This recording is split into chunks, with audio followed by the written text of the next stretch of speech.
Welcome everybody. This is our fifth Hatch Pitch at South by Southwest, or close to South by Southwest, as this year we're technically a rogue event, and we're off to the side. Hope you guys like the new venue. We think it's super awesome. I think we're going to set up shop here and just do this as our show from now on once we can get the ball rolling. So Hatch Pitch is a group dedicated to helping early-stage tech startups through coaching and mentoring, and of course, the pitch competition, which gives these startups an exposure to an audience, to great judges who can give them feedback, but also put them in connection with customers and investors, and that's what we've been doing this year. We coached and mentored, as part of our program, about 150 startups in this process to get to the 12 companies that you're going to see today. And those 12 companies have had extensive coaching over the last month to get them to the point where they're going to be presenting to you today. So that's kind of what we do. We're going to have 3 segments today. Specifically, we've got a digital health segment. This is going to be up first. We have a connected world, and you'll find out what that looks like.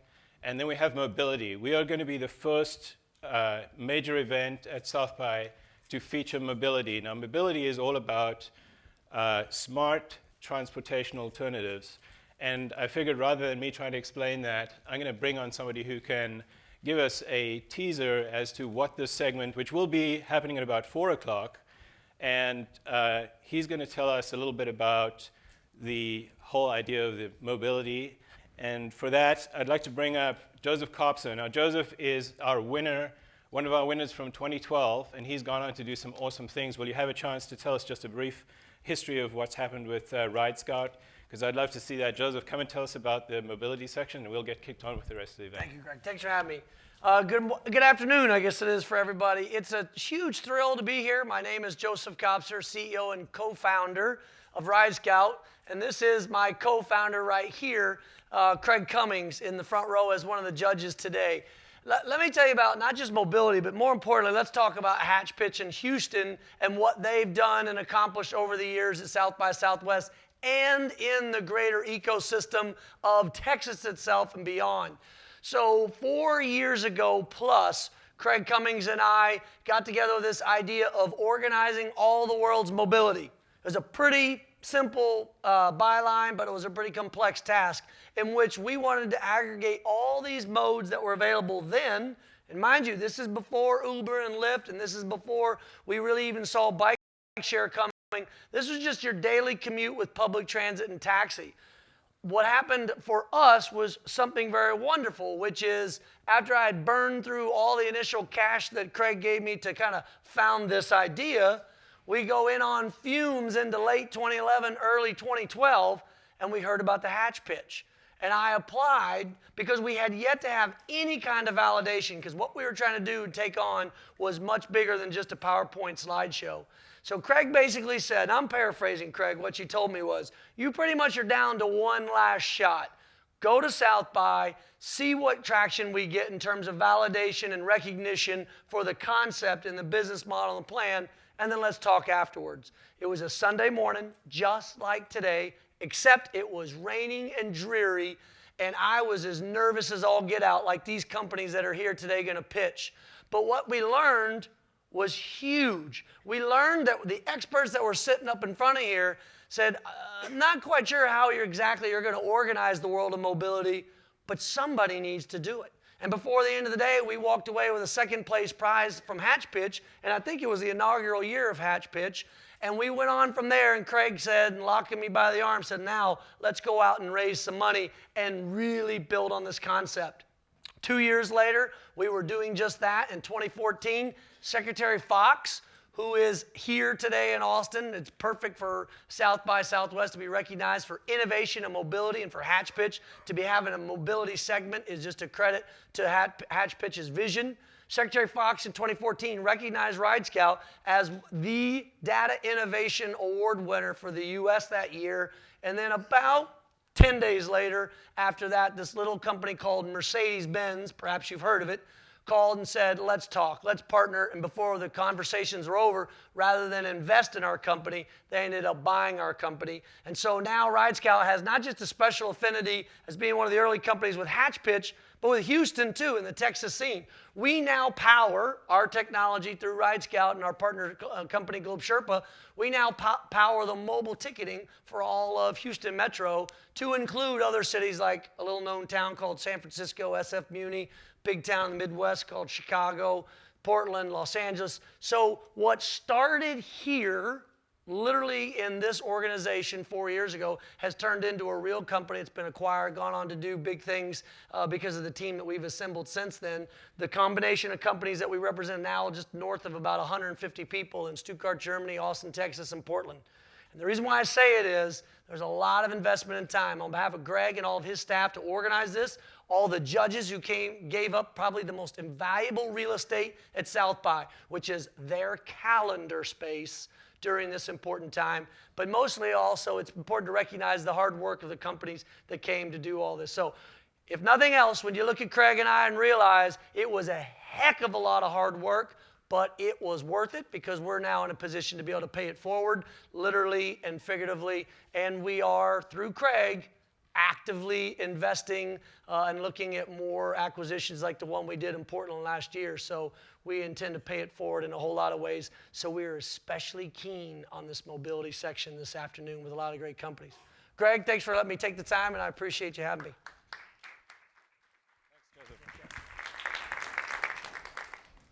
Well, thank you, Joseph.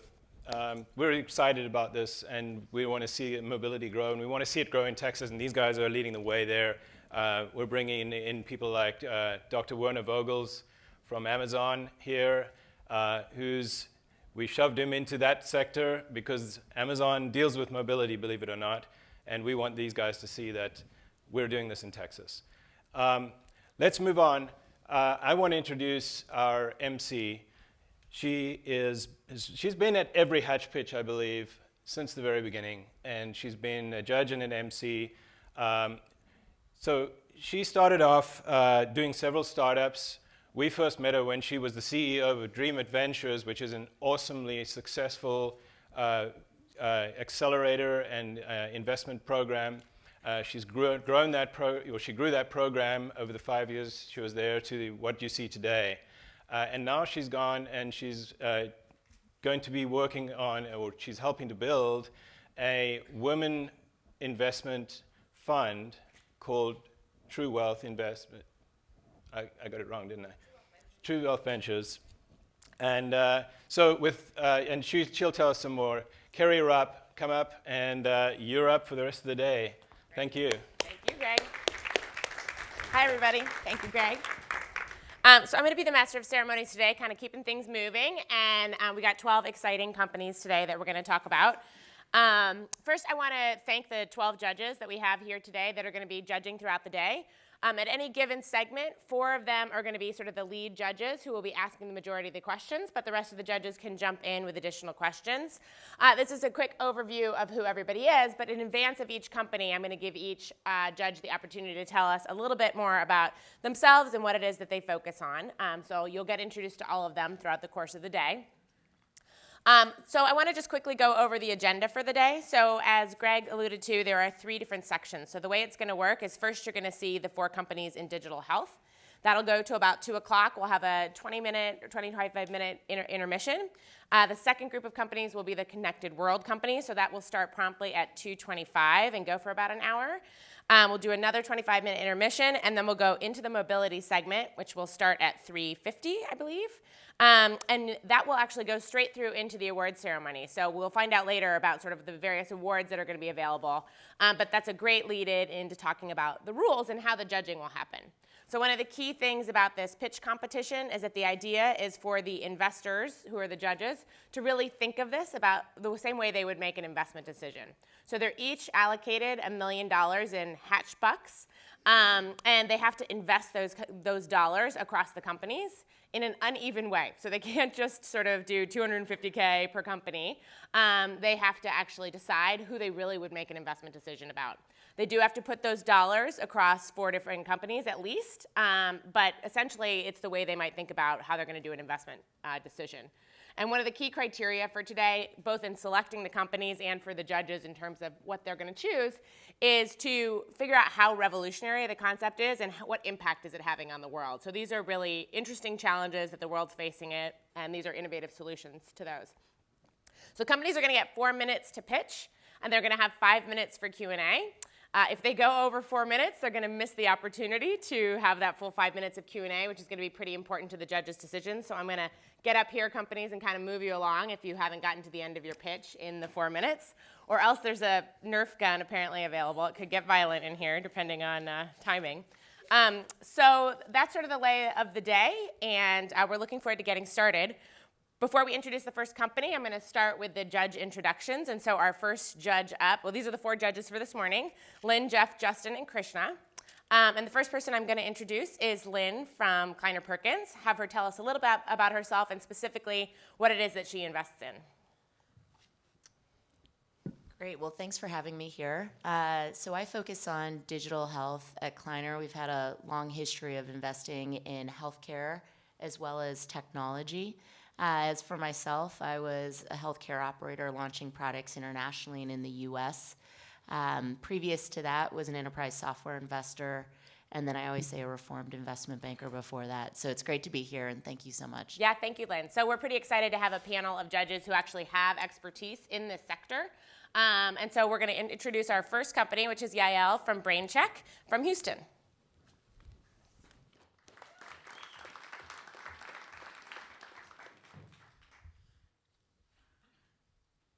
Hi, everybody. I'm Dr. Yael Katz from BrainCheck. I'm really excited to be here. So most of us have encountered a cognitive health problem at some point, be it concussion during a game, dementia as we age, or simply the temporary impairment that comes about from lack of sleep, alcohol, or any kind of drug that makes us unfit to work and prone to accidents. Concussion has been all over the news lately, and that is because if it's not noticed and there's a secondary injury, it can lead to permanent brain damage or even death. And this has not escaped the attention of lawmakers who have passed return-to-play protocols for athletic teams in all 50 states now, and the TBI Act of Congress in 2008 dealing with military concussions. So there is an enormous need for easy-to-use real-time technology to assess cognitive function. And the market opportunity for this is $2 billion now and is expected to grow by threefold over the next 10 years. So our solution is called BrainCheck, and it can be used by anyone, anytime, anywhere. So what we've done is we've taken gold standard neurocognitive tests and turned them into mobile interactive games at the laboratory of Dr. David Eagleman at the Baylor College of Medicine. Our tests are mobile, so they can be used at the sidelines of a game, in a busy emergency room, or in the privacy of your home, or even by people on a remote oil rig, for example. Our tests are easy enough for anyone to use. They're being used by young children and older adults, and people typically find them fun. So I hope that after the talk, you'll come by our booth and take some of our tests and see them in action. We provide results on the spot. Our results are broken down by cognitive domain, so coordination, working memory, cognitive processing, and so on. We compare a person's results both to the population average for their demographic, as well as to their individual baseline, so they can monitor changes. Now, because of all of the attention around concussion, there are several companies in this space. Medical products, such as impact tests, are typically impractical to administer because they're long and clinician administered. On the other side, consumer products like Lumosity may not be based in science, and we combine the best of both. So we're early now in our go-to-market, and we're focusing on concussion first because we already have traction both in the athletic and in the hospital market. We're moving into healthcare and senior organizations, and in the next 2 years, we'll be partnering with pharmaceutical and insurance companies. We have a SaaS revenue model offering a free e-commerce and direct sales subscription plan. So all of this is working. It's working really well. This just shows some of our traction in schools and in senior centers as well. We're doing pilots at the world's largest medical center in Houston, collecting awesome data. And our end game is really about the data. So it's our goal to use big data to advance the science of cognitive health. All the data comes to our HIPAA-compliant cloud servers, and we use it to look at what signature of scores correlate with concussion and dementia risk factors, markers, and differences in prognoses, and use these eventually to drive patient to clinical trial matching. So our founder is Dr. David Eagleman, who's a neuroscientist, New York Times bestselling author, and also creator of the acclaimed PBS series, The Brain. So he's really an evangelist for science to the public. I'm a neuroscientist by training, and I also have a strong background in healthcare and startups. We've recruited the team that's going to succeed with in-house software development, research, as well as sales and marketing. And we've been all over the news lately on television, radio, and print. So we just did the first close on our Series A. We're actively seeking customers and partners, so please come talk with us. We're BrainCheck, discover your brain.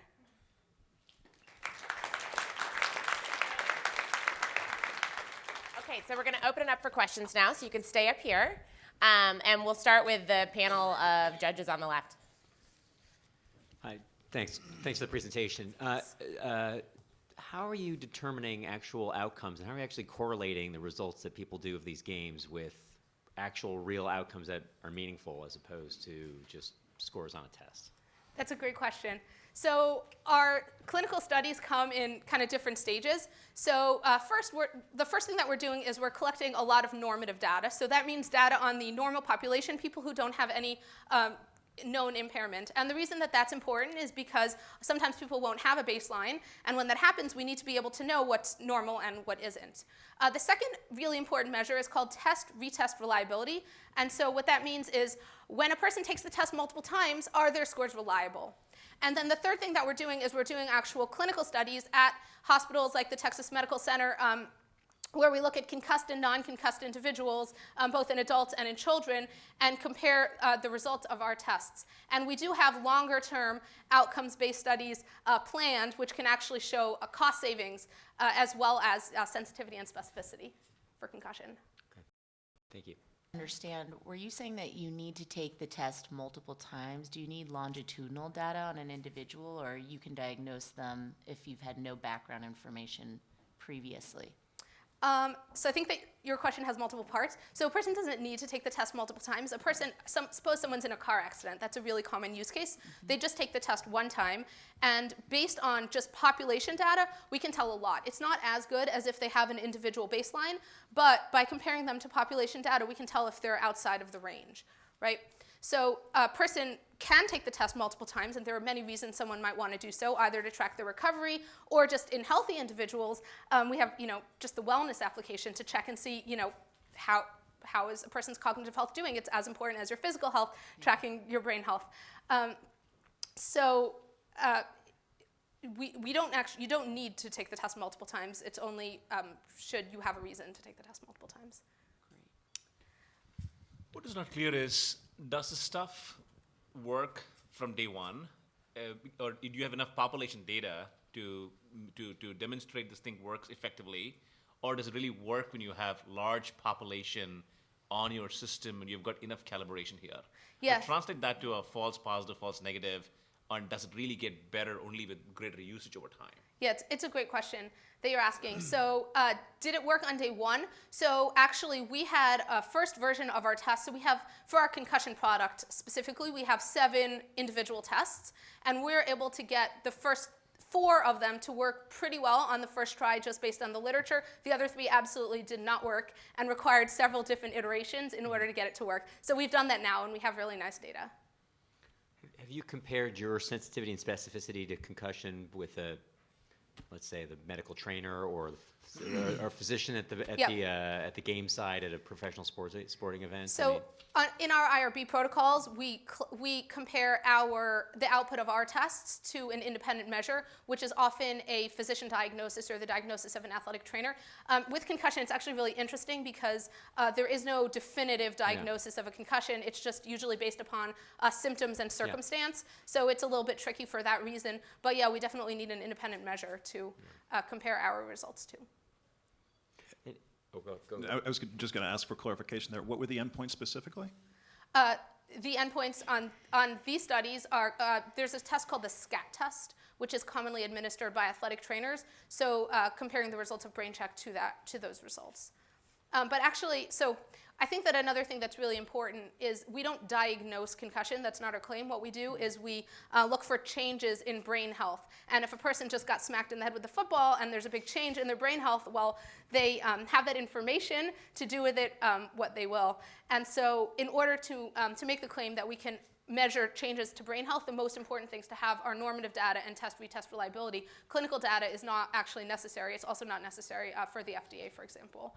So it's just kind of something that we're doing in addition, and it's more to drive kind of what we want to do in the future. And your business model went by pretty quickly, but how are you going to sell? It's a freemium model, it looked like, and Yeah. how are you going to sell this? How are you going to get this out to all the different places who might buy it? Sure. So right now, most of our customers are schools and sports teams, and we're using for sports teams, there's a distributed athletic market, and so we use kind of an inside sales team where we send emails out to lists of all the camps, all football camps, and all club sports and private schools and so on, and basically invite people to a product demo and sell them the product. We also exhibit at a lot of conferences, which is successful, and we have some channel partnerships that are helping us to get very many customers quickly. We also, for large school systems, you really, especially inner city ones, you really have to do a lot of education. And so our first customer was KIPP, and so we actually had our team go in there and give them a lot of education. What is a concussion, why is it important, and so on. And basically, to get large inner city school systems, you kind of have to do it more hand to hand. Great, awesome. Thank you, Yael, for your time. Thank you. And we'll have the next competitor come up. You can head off that direction. Thank you.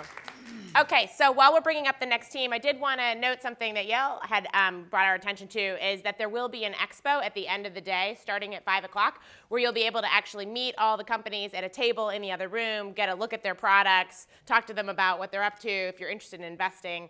So please make sure you understand that at the end of the day, you'll be able to meet all of these entrepreneurs directly.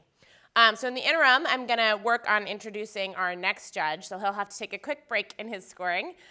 Jeff is here from Admetsys, I think in Boston. He's the CEO of a company actually in this sector, so he's an entrepreneur who's faced these exact kind of pitch competitions before. So tell us a little bit about what you're up to. Yeah, absolutely. So we're a medical device company. We developed the first artificial pancreas system for hospital and surgery. So it's information-driven medicine and automation. Nominally from Boston, but at this point mostly live in an airplane. But it gets me to good places like this, which is nice. I have family here in Austin, so I appreciate the opportunity to kick around South by and see a great city, hang out with some good people. Excellent. Well, thank you for being here judging. So we're going to invite up our next team, which is Stefan Smith from Integrated Bionics.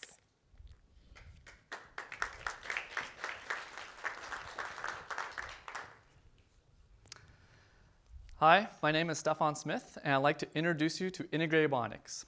We help teams like this, Trinity University. We help them out-train and out-prepare the competition using sensors and analytics. We're going to come back to Trinity, but how do we do that?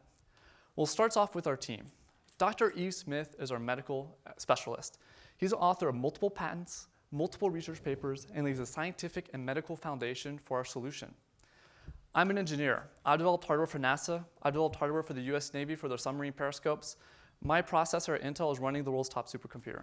I build sensors and write mathematical models that takes Eve's knowledge from the clinic and brings it to the field. Paul Cannings, he's an executive, an entrepreneur. He sits on 14 boards of directors. He's also a former professional athlete. He has an extensive and vast network in not just the business space, but also in the sports world. And what we're doing is we're coming together to change this.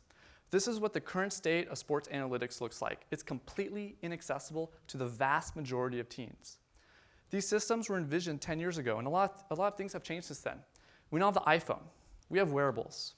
The role of analytics in sports has changed. We have Moneyball and fantasy sports. We recognize those trends, and we tap into it. Every element of our solution is designed to be easier while still maintaining a very high level of sophistication and a sharp focus on improving training outcomes. There are over 230,000 teams at the professional, at the NCAA, and at the elite youth level. And we know how to efficiently reach them. We're using social media, not just to reach out, not just to raise awareness with our customer. We're using social media to sell into these programs, including into university NCAA programs. Quite frankly, we're amazed at just how much our audience is responding to our campaigns. We have evidence and validation showing that we can scale this business efficiently and dramatically. We're also going to be leveraging our team's unique sports network. We're already talking to Olympians. We're talking to NFL head coaches. We're talking to NFL executives. Those conversations are already happening, but they're confidential right now. So our technology itself, our sensor looks like this. The technical jargon for this is it's a power meter. That means it measures the intensity and the volume of athletic activity down to sub-second resolution. And also, it has a 10-month battery life. So what we do is we take all that historical data and we run it through biomathematical models, for example, for fatigue, for conditioning, and other recovery models. And what that does is helps not just the coach see what happened in the past, it helps them predict and forecast where the team is headed. So if you're a coach and you want to peak your team on every single game day, we now have a tool, an evidence-based tool, that will let you manage your training, adjust your roster, and achieve just that, and get an edge on your competition. Our primary form of revenue generation is through subscriptions to our analytics. And that's also how we plan on increasing our customer lifetime value. So for example, some add-ons that we're looking into is we will effectively have the long-term athletic GPA for a large pool of candidates. We think recruiters who are looking to stretch their scholarship dollars or try to find that talent or really find a match for the team find that very interesting. Another thing we're doing is every single one of our sensors is synchronized in time, and we can sync that to video. We are already doing that today. We call that augmented video, and what we'll be doing is we're going to bring the ESPN sport experience to every coach. So we'll come back to Trinity here. So they use our system every practice, every game last season. They went on to win a 19-game consecutive winning streak. They were the regular season champions. We help teams win through the science of total preparation. Thank you very much. Great. So we're open for questions. Yes. Go ahead. With the sensor, what exactly are you measuring? And can you give us a use case example of what the coaches or staff would then do Yes. given the metrics? Yeah, that's a differently? great question. I'll just give you in form of an example, right? So what it exactly measures is going to be the step rate. And it's really important to have that to very high resolution so you know how many efforts, how many sprints, and in terms of volume and intensity, because coaches are trying to mix and match that. And what we do is we have like a score, and we have an overall training stress score, and that's what we can report back to the players. So for example, University of St. Thomas was using this. And then once you gather that raw data and you run it through conditioning models, we can start showing who is more fit over time. And within a week of using it, our ranking is the exact same thing that he would say intuitively of the ranking. Another thing, for example, at Trinity University, we had a recap, and we showed him like his microcycle. And on Mondays, he was expecting to do game day-like activity. But in reality, we also had game days, and we saw there was a mismatch. So that was actually one thing that he had already identified, and we saw that data, it clicked. So what we're seeing is that just by taking the power meter data and running through the analytics, we can really start having that emergent behavior. Does that answer your question? Yes, thank you. So wait, Well, actually, I would take a little bit more depth there if you don't Sure, mind. So absolutely. you have an accelerometer, right? That's right. Okay. Is there any other He really focused on how do we detect the motion itself. And the other piece is going to be looking at impacts. So we'll be looking at any like body impacts or head impacts and quantifying that. At the root, that is what we're gathering. Okay. And how do you guys differentiate yourself from all the other Okay, that's a fitness real. trackers on the market Thank you. that That's a also great- have that sensing component? So I'm kind of expand that a little bit to competition a little bit, right? So if we look at our direct competitors, we got Catapult in Australia. There's Polar, the very high end, and then there's going to be MyCoach. Now after that, there's going to be like dozens of casual fitness monitors out there. Now those guys, they take like step counts that aren't really useful in this space. If they're actually useful, every team out there would be using it today. Right? The fact is, sports teams don't use them. And like that's kind of like a first data point on why not, and we can elaborate on why, but there's a lot of reasons from the data they take and the interpretation of it. Now, if we look at those three guys who are focused on team sports and what they're doing, the difference between us and them, it comes down to the business model. What they're doing is these systems that they developed are really for that 500, 1,000 top elite global teams that can afford a $2,000 sensor and $100,000 per year. That's the actual prices for those systems. Now, when we went to conferences, we've talked to hundreds of coaches. We realized that the NCAA and the youth, they want this too. They know about this stuff. They want to get in on this. Now, what happens if you really want to get that data that can improve outcomes and help them follow periodization programs, that's not really out there today. What the current offering just can't reach in that. And that's where we step in, is that giant kind of 230,000 teams, who are ready, who are excited about this, the guys who are contacting us through social media. That's who we're talking. So at least at the elite NCAA level and certainly at the professional level, what a lot of people are looking for now is beacon-based technology so that they have, location-based data in sync with that. Is that something you guys have considered? Yes, 100%. Okay, so this is MVP, right? So this is not our final. We have a lot, and we're not emotionally attached to our sensor either. So we looked what's out there, nothing would do it, so we ended up making our own. One thing that we think in particular is, again, the syncing with video. Right? I think that video will trump GPS, will trump beacons. You have the position. Not only do you have position, you have context. Context is key. If you want to know efficiency and you want to pair amount of the running versus efficiency and see who's doing the best, you have to have that. So by pairing our data overlay with how they're actually training, looking at the video and the positioning, you have like a whole new understanding of the game. Now, when you don't have video, you're on practice field, off season, during the summer, coaches want to keep tabs. That's when a really simple solution that's really easy to use, and you can make sure that the training continues and that when they hit the preseason, they're on level. So that's this. So we're going to be working with video. We're not going to be, fighting video. So that implies an expertise in image processing and video recognition. So yes, when I was at NASA, my job was, we did the periscope array. There's 27 high-resolution periscopes. So that is what I presented to the Navy captain. So I've done that. And also the video stuff, it's already working. We've already synced them. I mean, there's some polish required, but it's there. I'm not worried about that. Great, thanks. Talk about your pricing model. Yes. One that applies to this long tail of teams that you talked about, the 9.9x LTV to CAC. Okay, yes, I'm glad you saw that. Yeah. Okay, so the pricing model is, our goal is to be just like any other price of equipment right now. So we're at the $3,000 to $4,000 range, which is working well. And then what we do Per team? per team, Per yeah, year? 2,000 it depends on the number of players, but that's where the pricing is coming Per out. team per year? Per team, per team, once. One in time. uptime, so they've invested in our solution. Okay. Now after that, there's going to be recurring. And our goal is $800 per team per year. And we take that in the video analytics space. That's kind of the pricing. So that's kind of our pricing point from there. Great. Thank you, Stefan. Thank you very much. Appreciate your time. Thank you. Okay, so one of the things I wanted to mention that we didn't talk about previously is that while the judges are doing their scoring based on their investment dollars, the audience is actually also going to have an opportunity to vote as well. So at the end of each of these sectors, you'll have an opportunity to use a cell phone tool to do cell phone voting. So I wanted to make sure you guys were all paying attention to think about how you were going to vote in each sector.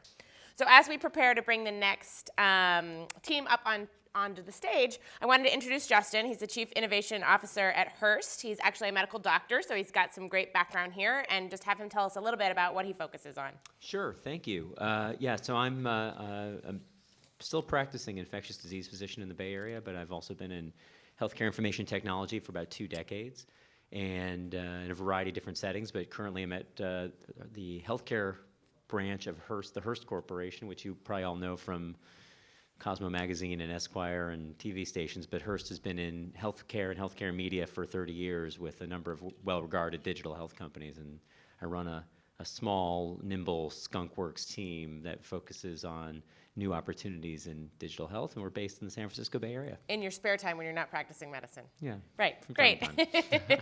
Okay, cool. So our third company up today is going to be Care Angel, and I'm going to introduce Wolf Schlagman.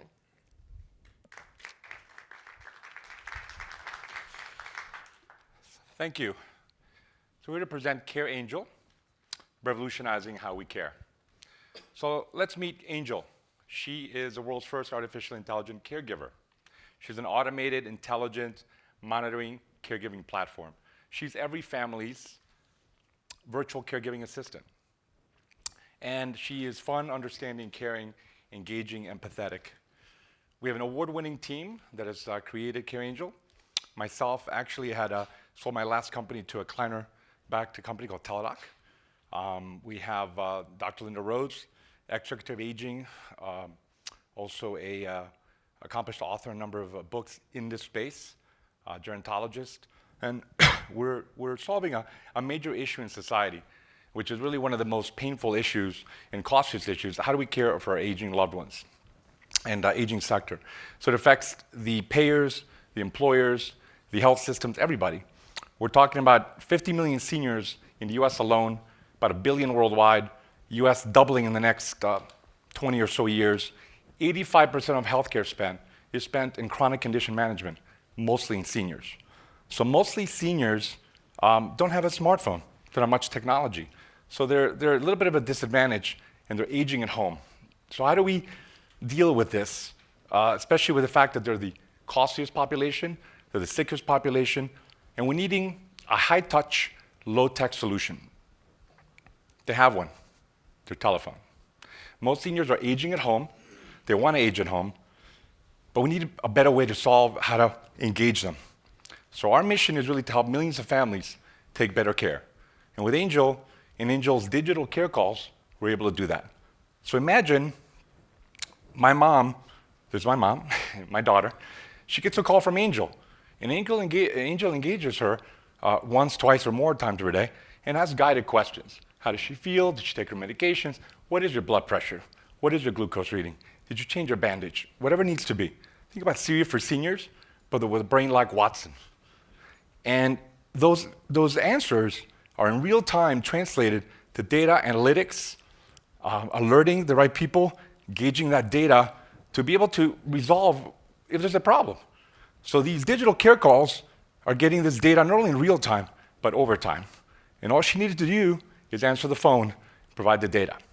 So we're using AI, voice-powered telemonitoring, a mobile platform that engages the actual family caregivers as well. We're using artificial intelligence in a very novel way. Some studies that just came out talk about using this in healthcare, in caregiving, and this is the future. So we've done that using regular telephones. Next one. Maybe Good listen morning. How Angel sounds. This is to get Care an Angel. idea of what it's about. Okay, let's begin. Good morning. This is Care Angel. Okay, let's begin. Good morning. This is Care Angel. Okay. Good morning. This is Care Angel. Okay. Good morning. This is Care Angel. Okay. Good morning. This is So Angel basically sounds okay. very engaging. Let's begin. Oh, there you go. How did you sleep? Not good. How do you feel? Bad.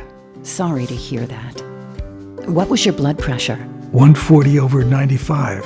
Okay, that's a little high. Did you take your medications? No, I ran out. We have alerted your care circle. Feel better, and I will check in on you later. Do you remember how Dad was there for you? Hi, Dad. I just got an alert from Care Angel. I'll be right over. I'm glad you called. A little snippet, but the average call takes about 1.5 to 2 minutes. And we're also able to deliver things like the weather, maybe a little horoscope, a little gamification, so adding different engaging elements to it. So we have a free version. We have it called VIP Care. It's available today in the US and Canadian markets. VIP Care Plus, which is part of a freemium model, is rolling out next quarter. Gives you access to additional capabilities. Ask a nurse, live care concierge, we call it. Ask a pharmacist. We'll also have Ask a Doctor, which will be for additional fee. Our enterprise platform is rolling out a little later this year. That'll be for payers, for healthcare systems, for things like post-discharge, population health management, home care, right? And when we did a study out there about what we were willing to pay for this type of solution, upwards of $39, up to $99 per month for caregivers for the free service. So we said this service is free, actually, free version. So we're looking at the triple aim: better outcomes, lower cost, better patient engagement. And ultimately, we provide this as a branded partner solution to partners as well, so they can offer this to a population for free. We're tackling a multi-trillion-dollar market impact and pain point, at-risk populations and value-add valued organizations such as senior living, elder care. And ultimately, we partnered with some organizations. We just came out of stealth mode, filed some patents last year, and have a nice pipeline that have been been put together with health systems, health plans, and now we just rolled out with a Canadian AARP called the CARP in Canada just in the last couple of months. So we're kind of bringing it up and talking to AARP as well here. So we're making money through the premium service sponsorships, advertising and licensing of the platform to like the healthcare systems and payers, and we're looking at multi-million user projections the next few years. I'm going to encourage you to kind of stop there so you get an opportunity to do the questions. Thank you. Great. Okay, so judges, take it away. Who's the customer specifically, and how do you quantify the value proposition to them? So great. So we have two real segments here. We have the at-risk organizations, be it the healthcare systems payers. We also have value-add organizations such as the likes of AARP and others who already provide services to those organizations. So we're looking to, like I said, lower their healthcare costs, decrease their risks. Right? Your healthcare system now, you're taking in more and more risk, especially with those populations. So we're looking at using this solution to actually lower the cost, right, of caring for those populations because they're at risk. Healthcare systems, health plans, payers are now more and more at risk for those populations. And quantifying the benefit to the payer?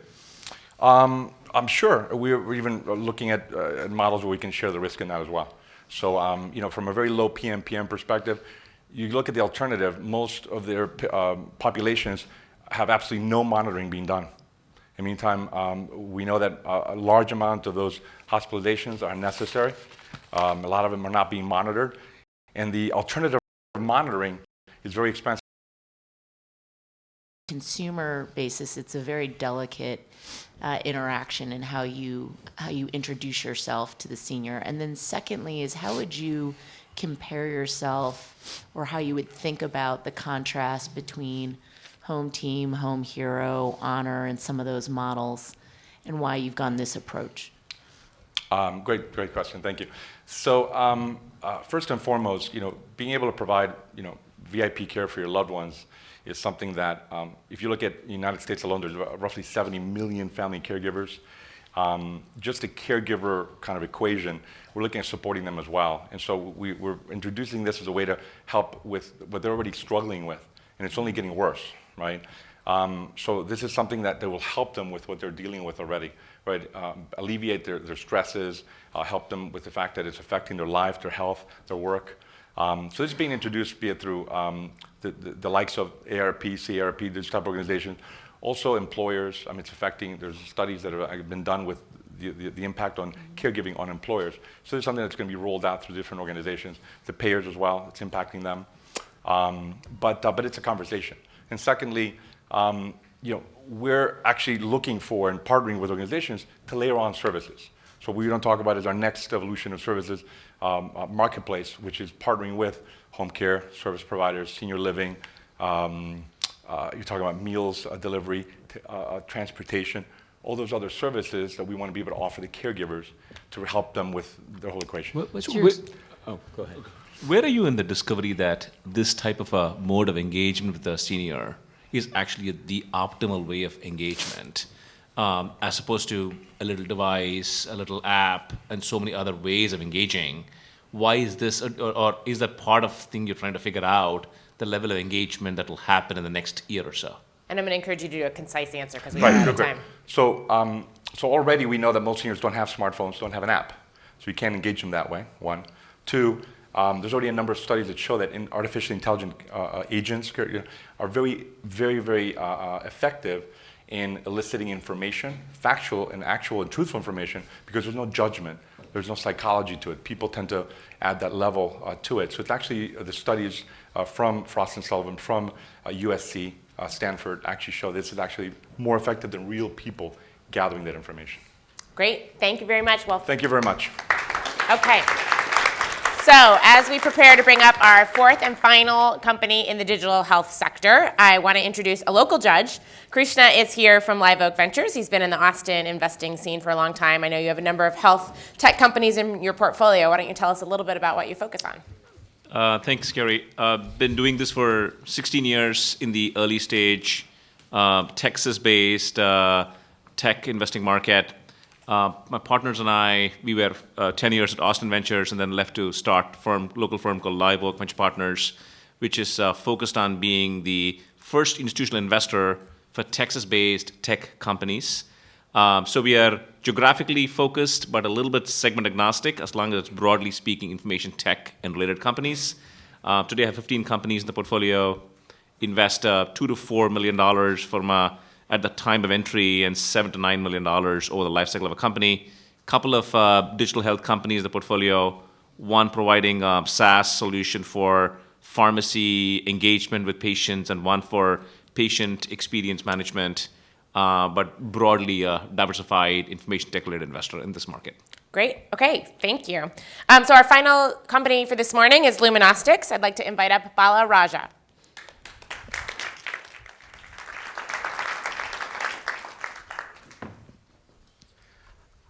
Hi, I'm Bala Raja, CEO and co-founder of Luminostics. Imagine waking up one day feeling sick or simply being worried about your health.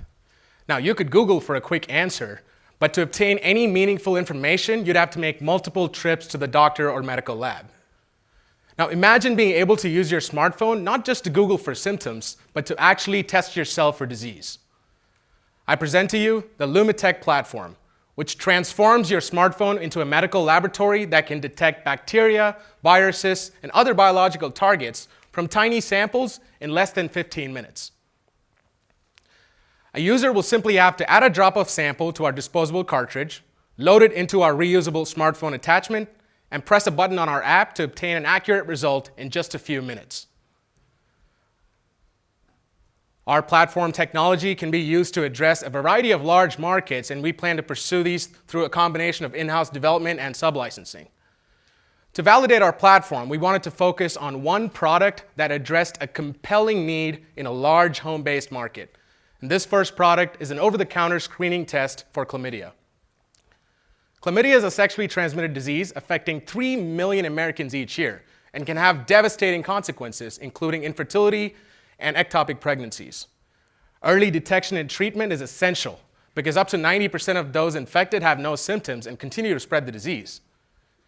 Teenagers and young adults are especially at risk, and they're the ones that suffer the most from the lack of privacy, lack of access, and high costs associated with current lab-based testing methods.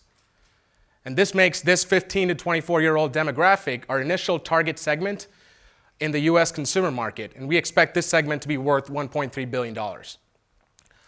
Our competitive edge in this market will stem from enabling confidential, accessible testing by doing in minutes what currently takes several days using lab-based methods. The accuracy of our platform is comparable to that you can get in a medical lab, and that is made possible through the use of our patent-pending nanotechnology that is light-based.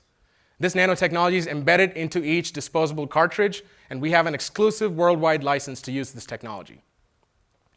After obtaining FDA clearance, we expect to adopt a razor blades revenue model for retail and online sales, where the reusable smartphone attachment will be sold at cost or at a discount, and the disposable cartridge will be sold at a significant premium.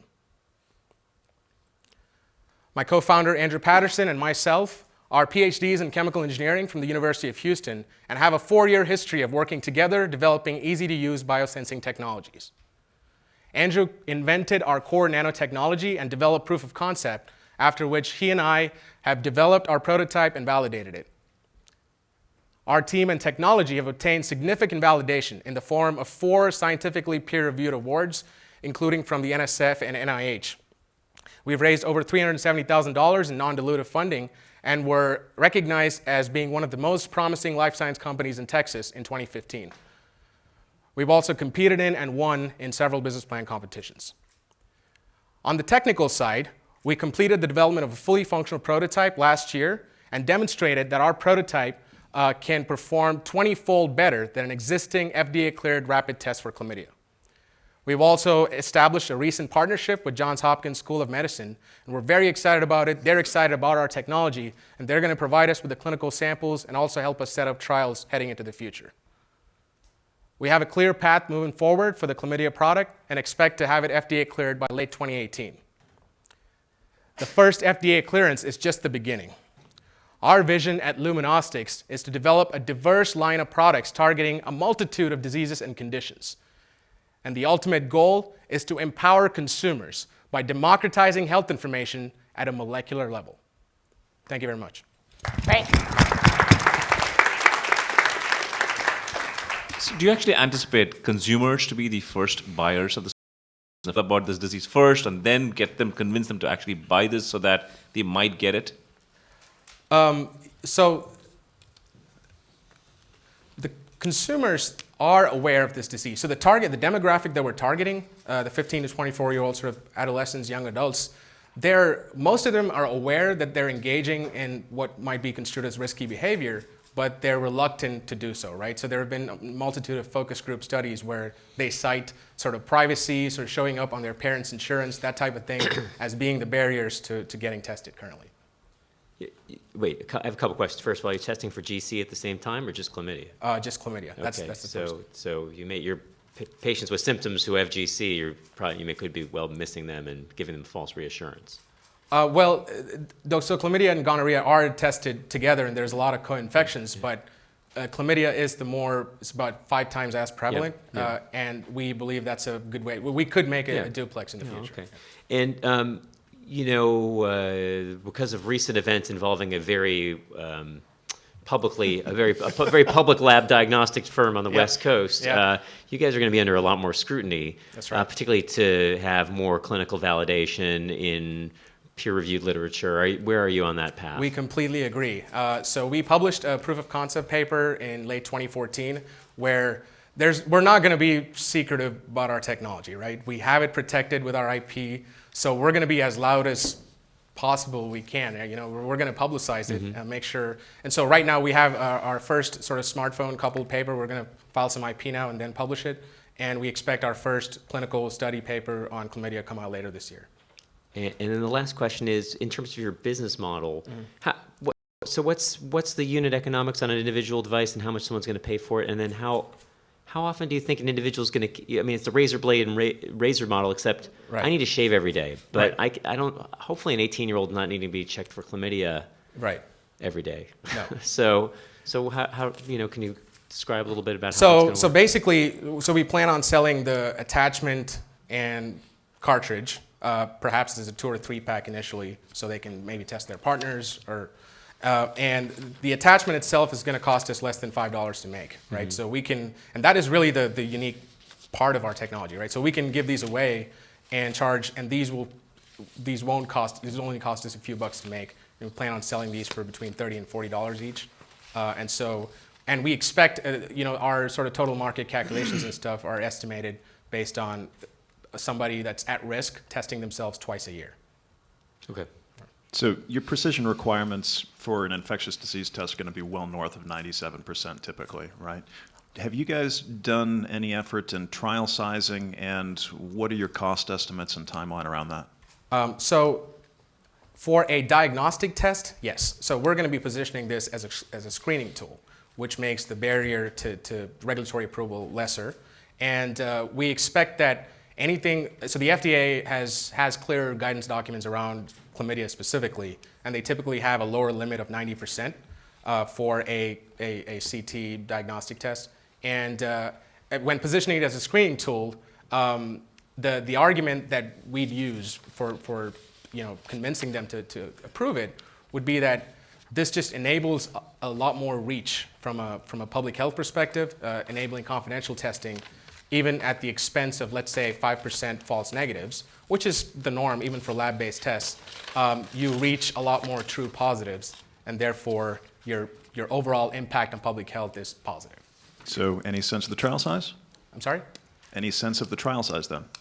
So the trial size, we expect to do maybe 3 or 4 sites geographically diverse of about 500 each.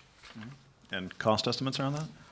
Well, we have like a lower end and a higher end, right? So it's really, we're about a year from there, and we're still sort of gathering. But it could be as low as a few $100,000, and with IVDs, it's always a wide range depending on how you position it. So we're not sure of that yet. Okay.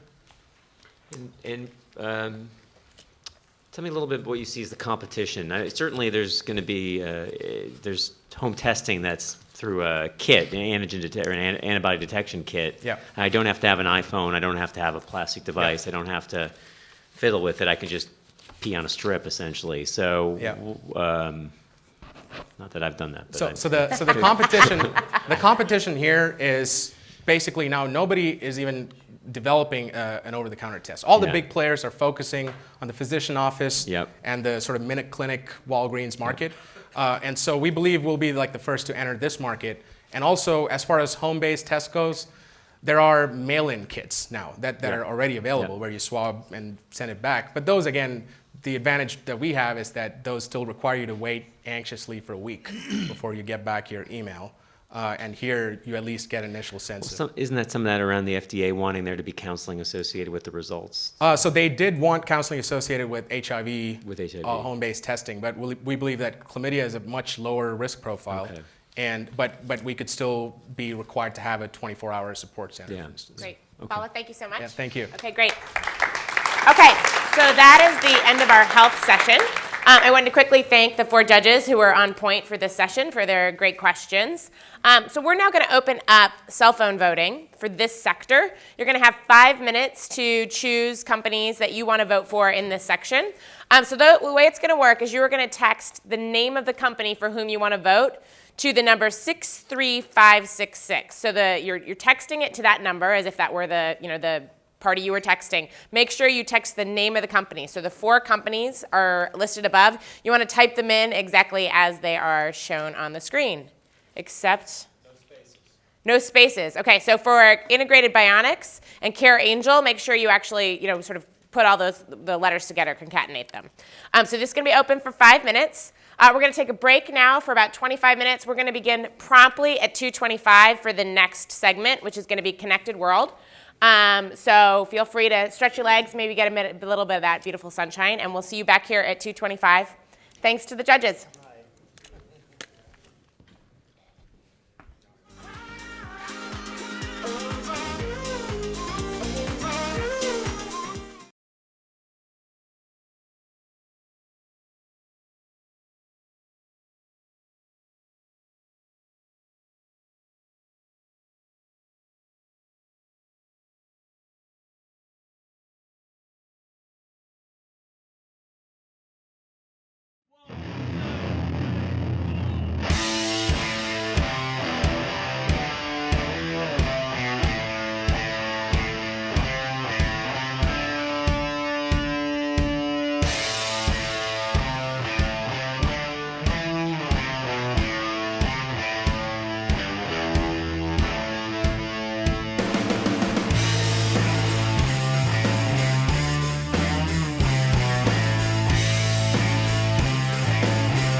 While we're getting ready to kick off, we're going to ask if people wouldn't mind moving forward. We're going to do some photos, and it'd be helpful if we had people a little bit closer to the action.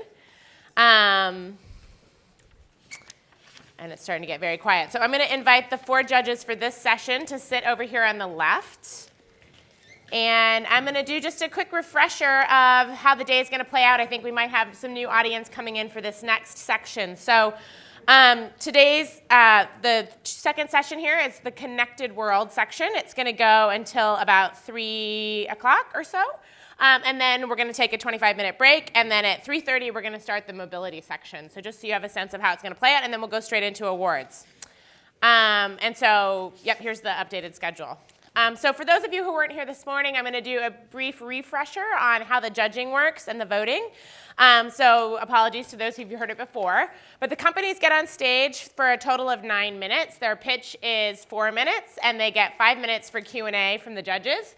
A lot of the judges' thoughts around how they're going to vote on the teams are based on their questions. And so if the companies go too long with their pitch, they sacrifice some of their Q&A time. So that's really a reminder to those in the wings to make sure you get your pitch done in 4 minutes. The judges themselves have $1 million in hatch pitch, and they have the right to shoot you with the Nerf gun if needed. So I haven't taken it on stage yet. The judges are making a decision on the teams based on an investment portfolio decision. And so they have $1 million in hatch bucks that they get to allocate across the teams in which they want to, quote unquote, invest. They have to invest in at least 4 teams, but they can't do it in an equitable fashion. They have to really decide where would they spend their money if they were making real investment decisions. And a couple of the criteria besides the normal, is this a great company? Is this a great team? Is this a great market opportunity? Is how kind of revolutionary is this? How innovative is it? And is it going to make a great impact on the world? And so we're going to get started in a few minutes. I just want to let you know that we've got 4 judges for this panel, although perhaps we only have 3 judges for this panel right now. All right, we're scooting Ben over to the other side. So I'm going to introduce, in advance of each company, I'm going to introduce the judges, and they're going to be the ones doing the primary questioning during the cycle. But these judges, if we have time left over, we'll allow them to jump in. Unfortunately, last time we didn't get any other questions in. Before we introduce the first company, I'm going to have Dominique give us a little bit of her background. So pull her up to the mic and just tell us a little bit about what you do. Hi, so I'm Dominique Ikarias.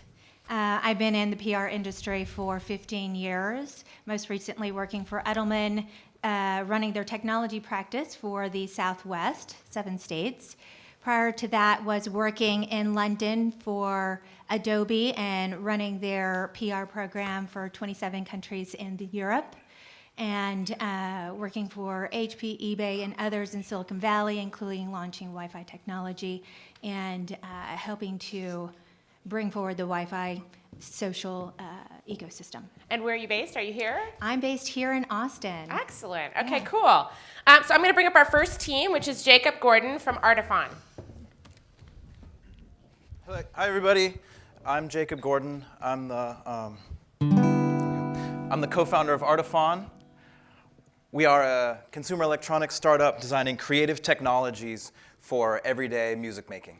And if you would indulge me, actually, how many people played a musical instrument at some point in their life growing up? Yeah, definitely way more than most people. How many people play one now?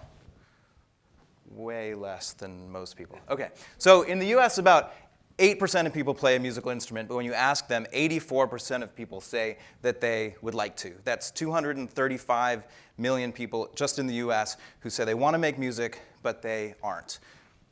Self-expression through music and sound is a fundamental part of the human experience. We've done it since the very beginning, but not nearly enough of us are empowered to do it. Our vision is a family of products that meet people where they are in their musical journey and scale with them as they learn, explore, create, and invent. This is our first product. This is the Artefon Instrument One, a single, intuitive, smart, digital instrument that can be played as a multitude of instruments. This is using fundamental, familiar musical gestures, the kind that have been around forever. It meets you where you are. It grows with you. This is an adaptive instrument, and I'll show you a little bit of how it works. So the Instrument One can be played like a fretted string instrument, like a guitar, banjo, ukulele, bass. But of course, here in our digital world, our instruments can make any sound we want them to sound like. Still staying with strings, but taking the frets away. It can be played like a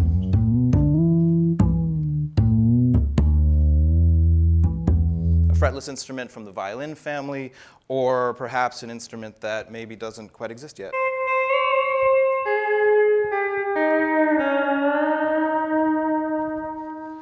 We can divide it up into 12 pads and play it like a drum machine.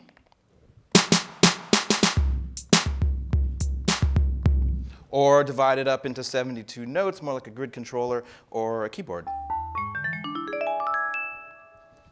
And beyond that, it can make any sound that you can dream of by connecting to apps on smartphones, tablets, and computers. Oh, and it knows which way you're holding it, so it'll retune for you lefties of the world.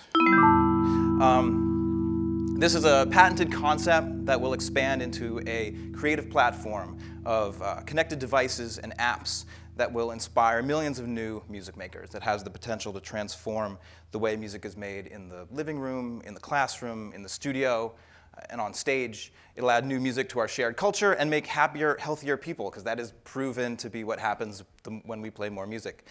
It's also a tremendous opportunity. Increasing the number of music makers in the world by just 1% is a $1 billion market. People have a profound desire and impulse to express themselves, and given the right tools, they will.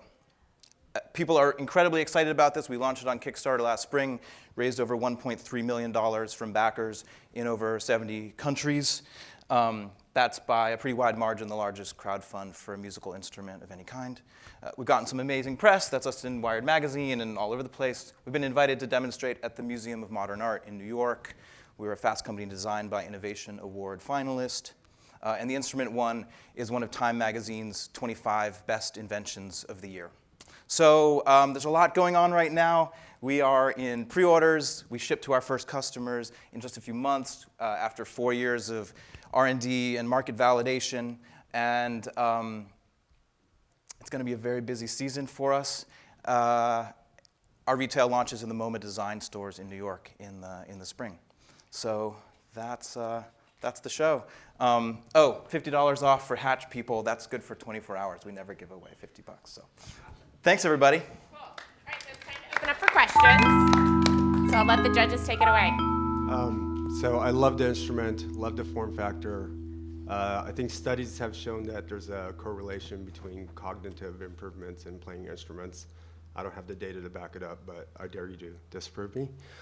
I guess, go to market, like there's a lot of applications here, but like, is there an education play, like a consumer play, like what's your core audience? Absolutely. So we are going to start out with tech literate, musically curious people, though part of the reason I love my job is pros love this too, so I get to hang out with a lot of very well-established musicians who are excited about being able to do things they could never do before. Long term, absolutely. As I said at the beginning, huge rift between the number of people who want to play and the number of people who do.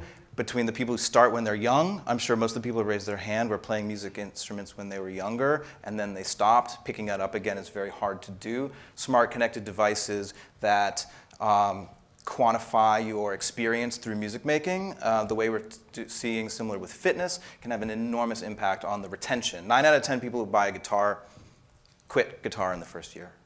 So tremendous opportunity there. Of course, because we connect to iOS, we're an MFI product made for iOS.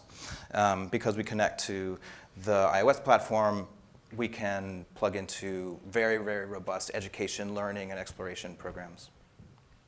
Can you talk a little bit more, though, about the engagement? If 9 out of 10 people are not playing instruments anymore, like what is it particularly that's going to get people to not just put this in the closet after a month or so? Sure. Part of the fun part is we get to learn that as we go, because we're a connected device. We know what people's actual engagement behaviors are with our app, et cetera.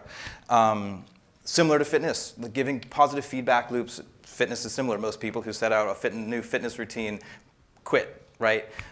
Being able to give positive feedback, being able to quantify your progress, and being able to make it fun and rewarding. Not necessarily in a sort of Sesame Street way, but in the way that creative exploration, creative discovery is one of the most profoundly rewarding things we can do, helping people, taking the learning curve of music, which looks a lot like this, to something more like this.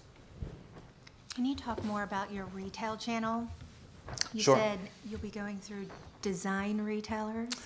So sorry, I probably said that pretty fast. So the MoMA design stores are our launch partners for retail. What's interesting about this is it crosses a bunch of verticals. So musical instrument retail, education retail, design and gift like MoMA, and things like Urban Outfitters, and of course the traditional MI space, musical instrument like Guitar Center, and it being an Apple product, we have a lot of good initial interest from Apple Online and Apple stores. So we start out direct, but we move pretty quickly to a pretty diverse domestic and then international retail rollout. How much does it cost to make? I Roughly? won't tell you that, but I will tell you that our margins are great. Oh, and I don't know if you caught it, but it's $3.99 at retail. Yeah, that was on the very last I saw slide. it was $400. How many can you manufacture in a month? In a month, we can make, with our current setup, we can make 10,000 in a month, but that we can scale that quickly. And what kind of pre-orders have you guys seen so far? Or not commitments, but what kind of pre-orders are you looking at? Sure. Well, so we sold about 3,500 through our Kickstarter campaign, which was 41 days long. And pre-orders will be good. We don't give out numbers on that, but we haven't been pushing it hard. The door's been open to early adopters. First week of May, we opened direct sales. That's what we're gearing up for on the marketing sales side. And then you having any non-conformance issues with the devices as they're being built yet? I'm sorry? Any quality issues with the device as they're being built? This is a robust technology stack. We engineered everything in-house. This took quite a long time to perfect. Come and play it afterwards. I'll be set up in the other room. See how it feels. Tell me what you think. We're in pre-production, so we're still working out a few bugs, but we're pretty much there. Yeah, we got it. And then again, just from a financial perspective, your only way of making money is selling that device. It's not the app or anything like that, is it? The initial app will be free. It'll launch in the iOS store same time this comes out. In-app purchases we're building that into our And why technology. wouldn't I just connect this to GarageBand and use that? You can do that too. You can connect it to Pro Tools, Logic, MainStage, Ableton Live. It's universal in MIDI, so that's part of what's fun. You can play GarageBand on your iOS device, which is free, or on your computer. Yep. Great. Thanks so much. Thank you. Thanks, And everybody. Jacob had a good reminder, which is at the end of all the sessions today, the companies will be in the other room with expos where you can actually touch the products, meet them, learn more about what they're up to. So make sure to stick around at the end of the day. So as we prepare for our second company to come up, I wanted to introduce our next judge, which is Aya Zook from Microsoft. I think he's here from Seattle. You're a returning Hatch judge, and I guess have a history in design as well, which makes this probably a fun segment for you. Yeah, thanks. This is the third time I'm honored to be brought back, obviously. This is a great community. We run at Microsoft Accelerators, 7 accelerators around the world. We got one in Seattle. We focus on big data, machine learning, which are pretty broad terms. But hopefully, we can get a company in Hatch or find a company here. So very excited. Awesome. Great. Okay, so I'm going to invite up a local company, Sid Srikumar from Jest.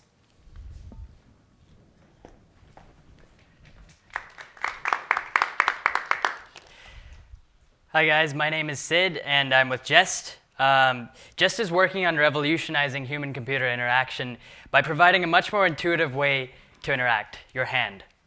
So the tools that we use to get work done haven't changed significantly in the last 30 years. Last real innovation in this space was the invention of the mouse, and that happened before I was born, so it might as well be ancient history. Now, the mouse and keyboard work great for things like word processing and spreadsheets, but if we look at more complex apps like Photoshop, they kind of break down. So if I want to adjust the brightness and contrast of this image, for example, I have to mess around with these fiddly little sliders, and it's kind of a pain in the ass. And if I'm doing anything in 3D, any kind of 3D modeling, any kind of CAD design, I'm using a device that's designed to move on 2 axes, up, down, left, right, for content that exists in 3.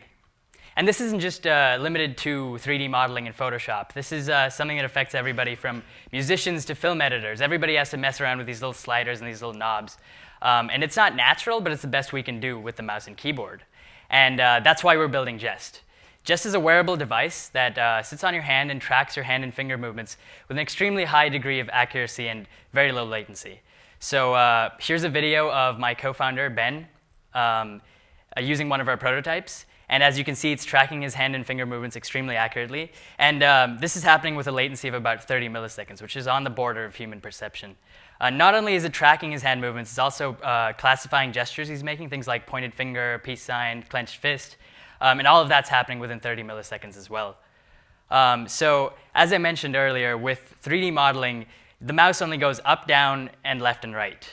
And it doesn't make sense for working in 3D. With Jest, you manipulate your 3D model just as though you're holding it in your hand. It's completely intuitive, and it's a lot more expressive for dealing with things in 3D. Let's take a look at Photoshop for another example use case.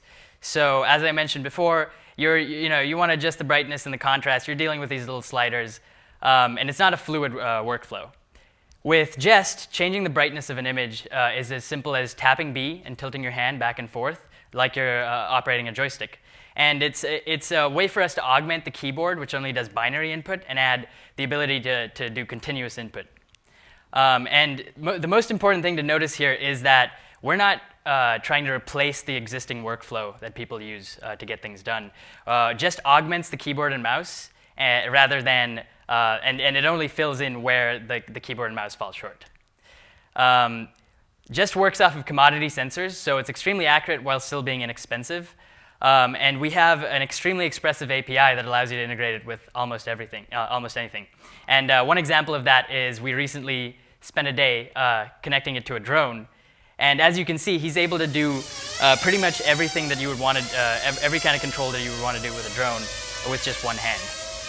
Now, we know that people are really excited about Jest. We launched a Kickstarter campaign last year, and we got double our goal of $100,000.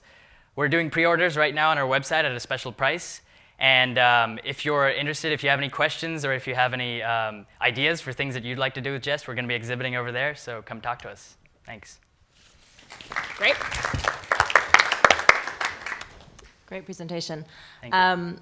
Can you talk a little bit about your target market and how big those are? So you've mentioned designers, but Yeah. what other areas could you go into that might have? That's a great question. I was hoping for that question. So designers are admittedly a niche market. It's pretty small. It's about $500 million in the country.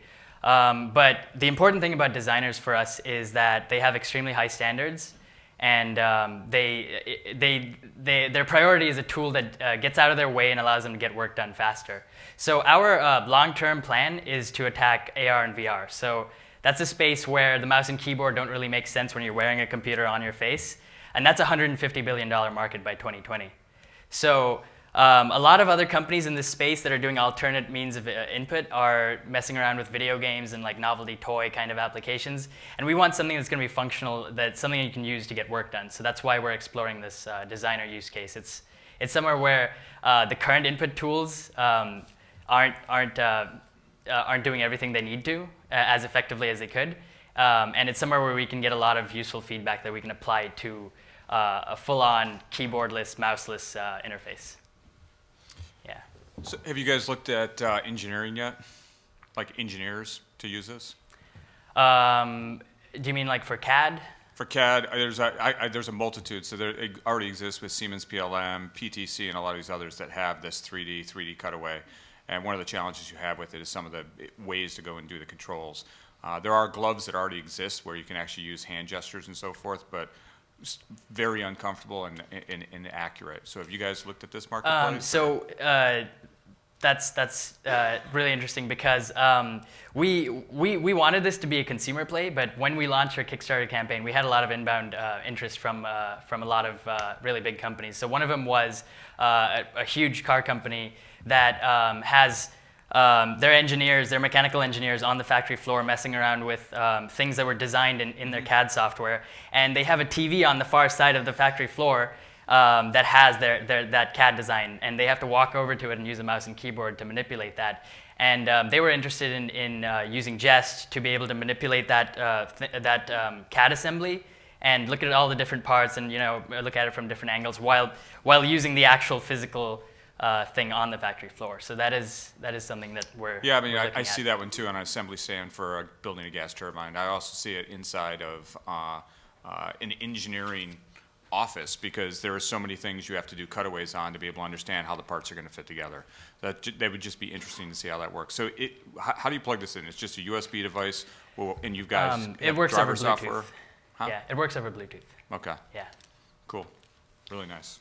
Thanks. So what have you been working on with the Kickstarter money that you've received? What are some of the first things that you're wanting to invest in? So right now we have a working functional prototype, and we also have our industrial design completed.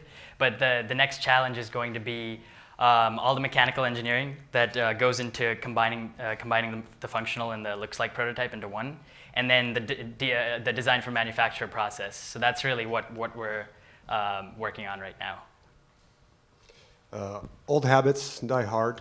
I think we can safely say that the natural gesture device control market hasn't really taken off yet. I guess what insights or data points do you have to say that, hey, this is going to change the game? So we talk to a lot of designers on a daily basis, and we started off with a pitch for a device that would allow you to manipulate sliders and knobs by manipulating imaginary sliders and knobs in the air.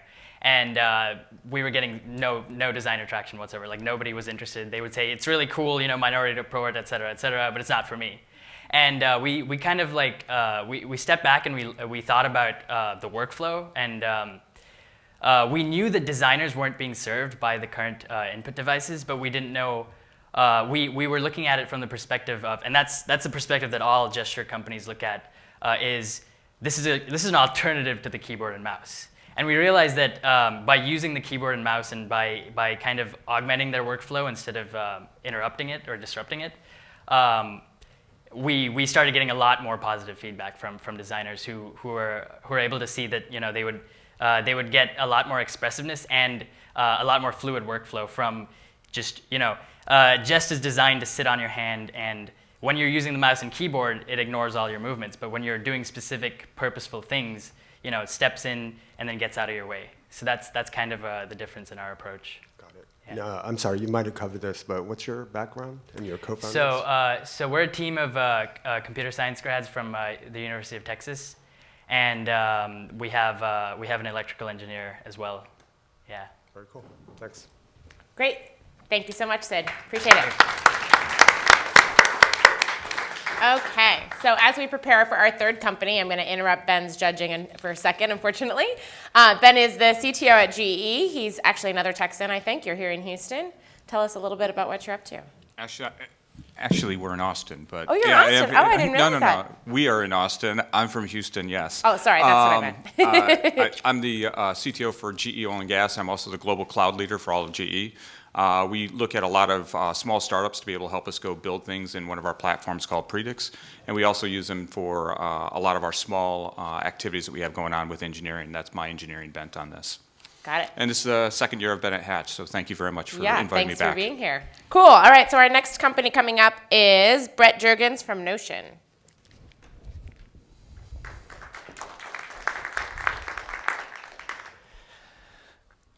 Hi, everybody. I'm Brett, co-founder and CEO of Notion, and we provide complete home awareness. So let's be honest, your home today is dumb, and you have a couple of options. The first one is really expensive home security systems. Pretty limited function. You also have this new wave of DIY systems out there, but for most people they're still pretty complicated. They don't work well together, a lot of single-use devices. Now, we've built this. This is Notion, an extremely powerful multi-function sensor that has 8 different capabilities.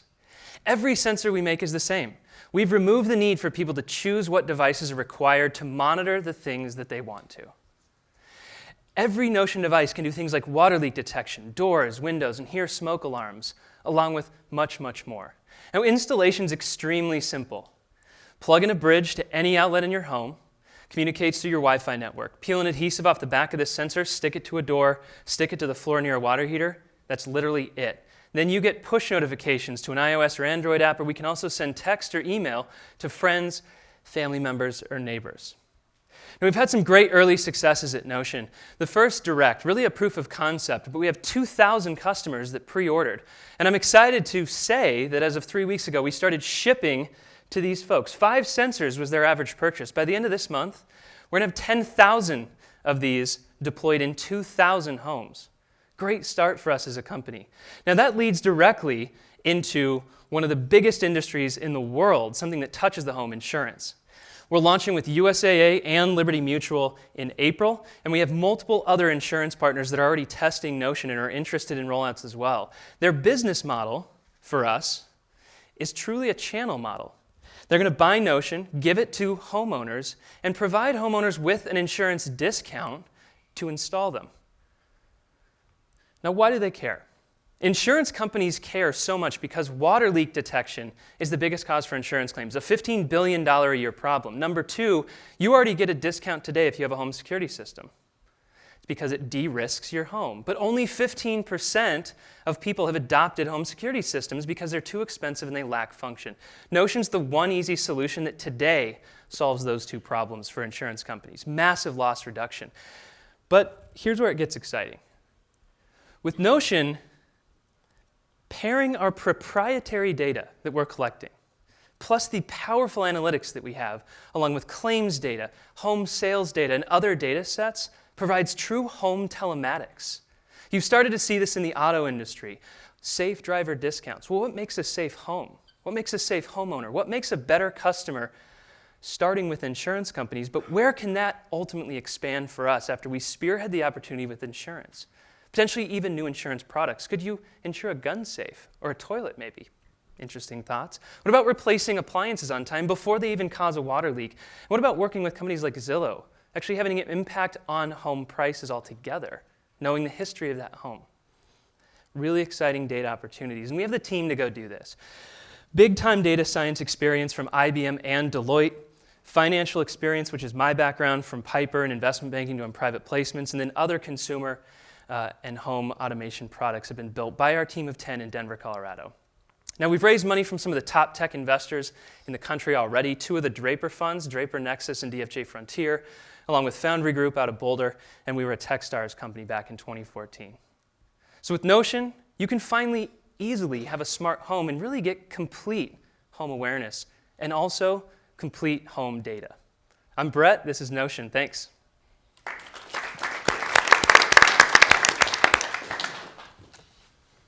We're open for questions.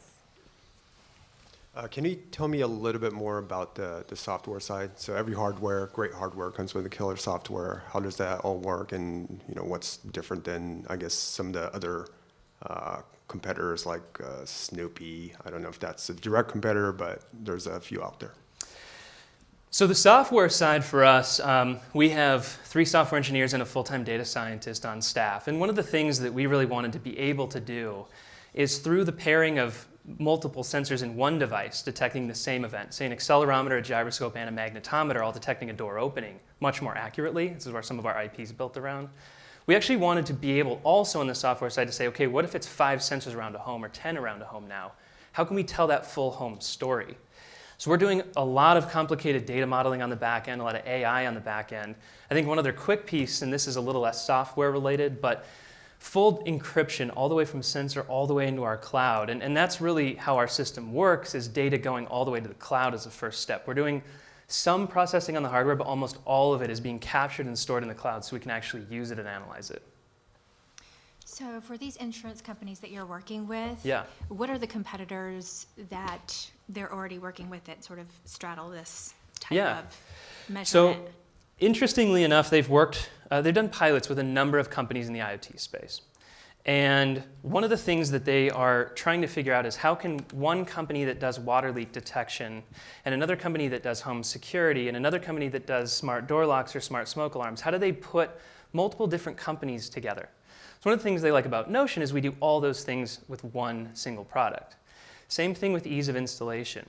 So Canary is a company that we're actually talking to about a partnership but could be seen as competitive to us. They're actually partnered with State Farm right now. The other insurance companies haven't launched full partnerships with other newer companies yet. They have long-standing partnerships with traditional home security companies. Right. ADT, Monotronics, Vivint, those kinds of traditional security companies have been partnered with insurance for a long time. But I'd say most recently the data aspect of this for these insurance companies is becoming real. And I think what they're realizing too is they're really not that great at analyzing all the data that they could be collecting. So I think that's a big part of it as well. interesting. Good presentation. And so how are you guys making money? Is it through the subscription model? Is it through the device? Which one is it? So today we sell 3 sensors and a bridge to the consumer, those 2,000 people, for $199, right? Ultimately, our business model has a lot more to do with the data and the analysis, those partnerships with those insurance companies. That's a SaaS model, the short version of that. We do hope to add on some monthly fee aspects for the consumer at some point, things like battery replacement, things like full monitoring. A lot of people think that's what home security really is not getting a push, but actually having the cops called for you. Those kinds of things we'll add on. But really, it's more of a SaaS play longer term. So today we have really good margins on our hardware, actually, and that's kind of how we've started to really pay for things to make money. Okay, so what I heard you say is that your model is really to sell to insurance companies. It's not to sell to end consumers. Is that right? That's correct, yeah. That's really the biggest channel we see as our initial distribution channel for us. Okay, this is a super dense space. Okay, I love the idea because I've tried to set up my own IoT stuff. I'm a CTO and I should be able to do it, and it's very challenging, whether I like to admit that or not. Right. And so your idea of this is great, but it's super dense. I struggle to see how you really are going to differentiate yourself, except for on the back end with the insurance companies. How are you going to differentiate with the consumers? Or does that not matter in your model? Well, it definitely matters with our ultimate user being the consumer. I mean, the why that we're doing this is because we want people to have peace of mind, because we want them to be better homeowners, better family members, better neighbors. All those kinds of things is what we care about. And when we think about our differentiator, it starts with a single sensor doing all those things and not having to choose the technology. That is truly a differentiator in this market. There's a lot of DIY things you could try to do that, to your experience, have been difficult for people really to grasp and to use in mass. Part of the reason, in our opinion, people are not adopting home-based IoT solutions in mass yet is because of the user experience. It's not there. For us, it starts with the hardware, but it ultimately, because of better information from the back end, because of more accurate information, that's where that trust piece comes in. But the distribution channel that we've chosen here at the beginning in insurance companies gives us a massive amount of customers quickly. That's really where we see a big differentiator for us with those partners. Great. Thank you so much. Appreciate it. Thanks. Okay, as audience members, I hope you've all been paying attention, because in addition to the judges allocating their hatch pitch dollars, you guys are going to have an opportunity at the end of this session to vote via your cell phone for the company that you liked the best during this cycle as well. So just wanted to make sure that was in your head as you were seeing the companies. We're about to bring up our last company from this sector, but I first wanted to introduce Jenny from Techstars in New York. You've got some background specifically in Internet of Things, right, with an accelerator in that space and in fintech. So thanks for bringing your expertise to the panel. Tell us a little bit more about you. Well, it's great to be here. Nicole told me how awesome it was. Nicole was a long-running hatch pitch judge. One year she didn't have a voice, if I recall correctly, so it's great that you can actually ask questions. She had her Nerf gun. Yeah. So yeah, I'm a managing director in New York. I look after our fintech, and I'm on that stage as well. So awesome. So you know what it's like to be up here pitching. I do. You can empathize with these companies. Well, let's bring out our last guy, Adam Kahn from Aquatricity, I think a second Colorado company, right? Okay, come on up. Good afternoon. My name is Adam Kahn. I am the founder and CEO of Aquatricity. We're based in Boulder, Colorado, and we are making an impact in the world by bringing power and water to people and communities who don't have it. Today, there are 1.1 billion people without access to clean water. And there are 1.3 billion people who live in the dark without power. Now, access to clean, safe power and water is essential for any community for health, for education, and for economic growth. I'd like to introduce you to Julio Huerte. He's from Nicaragua and is one of our first pilot customers. Julio's community is lucky in that they have a hand pump to draw fresh water, but without reliable power and water, they don't have things for like showers and toilets.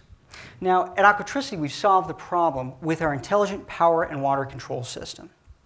It's a microgrid, so it takes multiple power inputs and creates a reliable and efficient power output.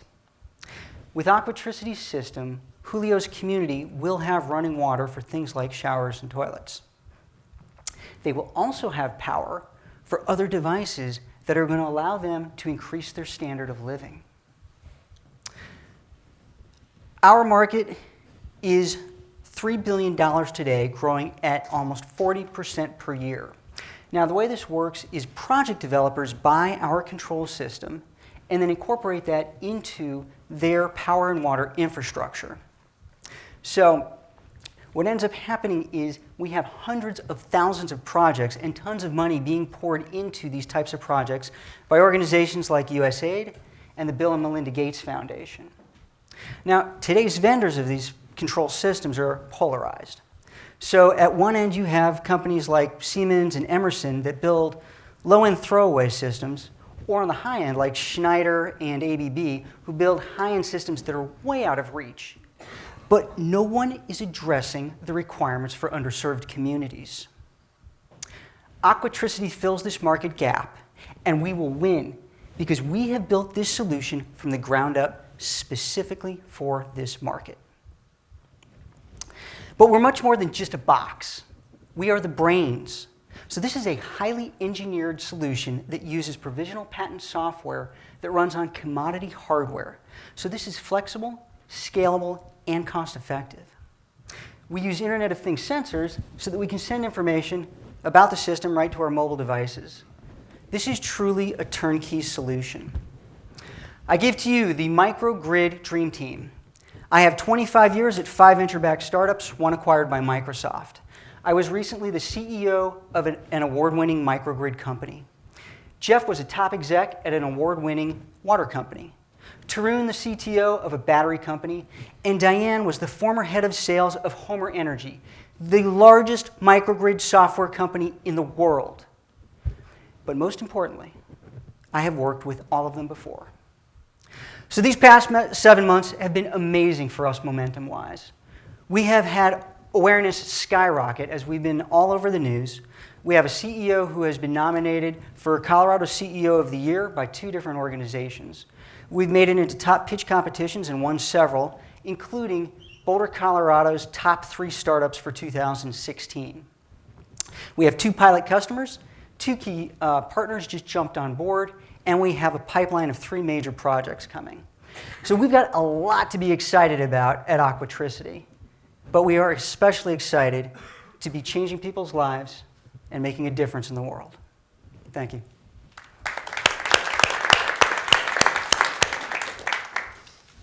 That was great, thanks. Could you talk a little bit more about your go-to-market and how you're going to reach those customers? Sure. So the project developers are already doing these types of projects with developing nations.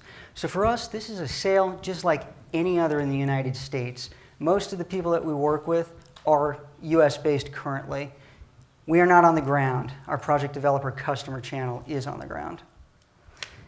The funding comes in through a source which, again, the project developer is directly related to.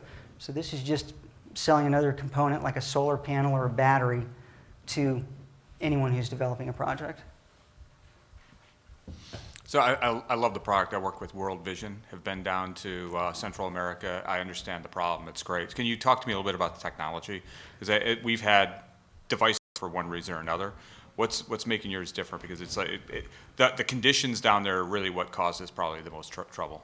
So yeah, I love this question. We have a gentleman on our team who lived in Afghanistan, specifically putting in these types of projects. One of the biggest problems we have in the Western world is that we want to do good, and so we take our model and try to place it into a developing nation's model, and it doesn't work time and time again. So what we do is our system, we're the Lego system of the power world. So we do baby steps, and we start off with an application like pumping water. And then as they become more electrified, one of the most important things actually is cell phones. There's a high cell phone penetration rate. And in some cases, they walk 2 miles and pay to charge a cell phone. That would be the next step, in this case for Nicaragua. So we have a modular system, and they can scale with the community as they grow and understand their needs for electricity. Okay, thanks. The other question I had is like the durability, because that was one of the things we had. Is one was Lego blocks. I think that's a great point. I think it's really differentiator for you. But the other thing was durability. What's the durability factor on these? So I will show you back in the room. It sits in a Pelican case, and it's military grade, but we account for harsh conditions. It's stuff that would be used in substations in the United States, so it's hardened for surges and spikes and all of these other great things. And I could talk to you more about that technology, but that's the basics. You said you had this in use with two sites already. It's going into Nicaragua in the next month, and the Navajo Nation in 2 months, 3 months. Were there any tweaks that you had to look at? You're making changes based on the first use that you already have in motion? Yeah, so some of the tweaks, the areas would be actually, coming back to the last judge's question, would be geography, the nature of the environment. Is it humid? Is it dry? Is it hot? Some of the other tweaks are, how do they use the system? Because this is something that we're figuring out, but they are also figuring out. It's the first time they're being electrified. So what are the top priorities? And, as we've worked with Nicaragua, water was definitely a huge one. And cell phones, who would have thought? I didn't think cell phones would be a huge application. It turns out that's their second priority. So yes, there are tweaks, and we learn as we go and listen to the customers, and everybody has some similar things, but they're also different that we need to tweak. Thank you. So when it comes to, I guess, resources, energy, and healthcare as well, but it's often not the technology, it's the regulatory compliance standards and stuff like that. I mean, we're talking about developing nations, so maybe that's not a concern, but is there any hurdles around that you guys are trying to mitigate? So that's an interesting question, because in some of the developing nations, no, there are no regulations. However, with some of the funders, like say USAID or World Bank, they have regulations, and they want to see that it's UL certified or CSA. So yes, we are aware of that, and one of the partners that we're working with actually provides the UL CSA, I think 9000, ISO 9001 popped up there. So yeah, that's been very interesting, but it's, again, the partners, the channel that's going to make that happen for us. We just provide that device. Cool, thanks. Great. Thank you so much. Thanks. Okay, so that wraps up the Connected World segment. We're going to offer cell phone voting now for the 4 companies that you just saw. So get your cell phones out, and the way it works is you're going to text to the following number, 63566, and what you text is the company name. You want to make sure it is spelled exactly as it's spelled up here so that the vote gets counted for them. Voting will be open for 5 minutes. So you have the next 5 minutes to vote for the company that you liked the best. I want to thank this panel of judges for their active questions for this cycle. And we're going to be back here at 3:30 sharp for the final section. The final section is going to be the next 4 companies in the mobility space, but then we're also going to lead directly into awards for the entire day. So you want to make sure you're back here for that. So 3:30 is when we'll get going again. And thanks again to these judges.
we going?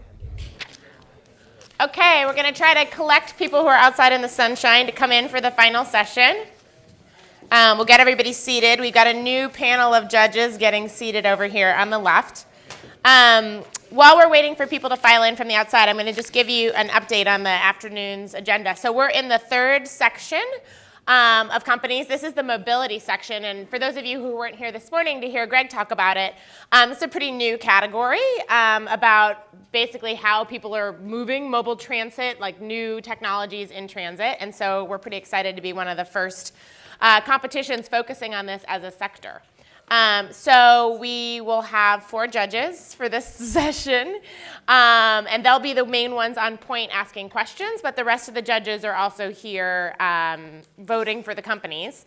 So just a little bit about the rules. The companies will have 9 minutes on stage total. They get 4 minutes to do their pitch and 5 minutes for Q&A, which is an important part because it lets the judges understand some of the things they need to know for their voting. So companies who pitch for too long lose some of that time, so I will try to nudge you along if that happens.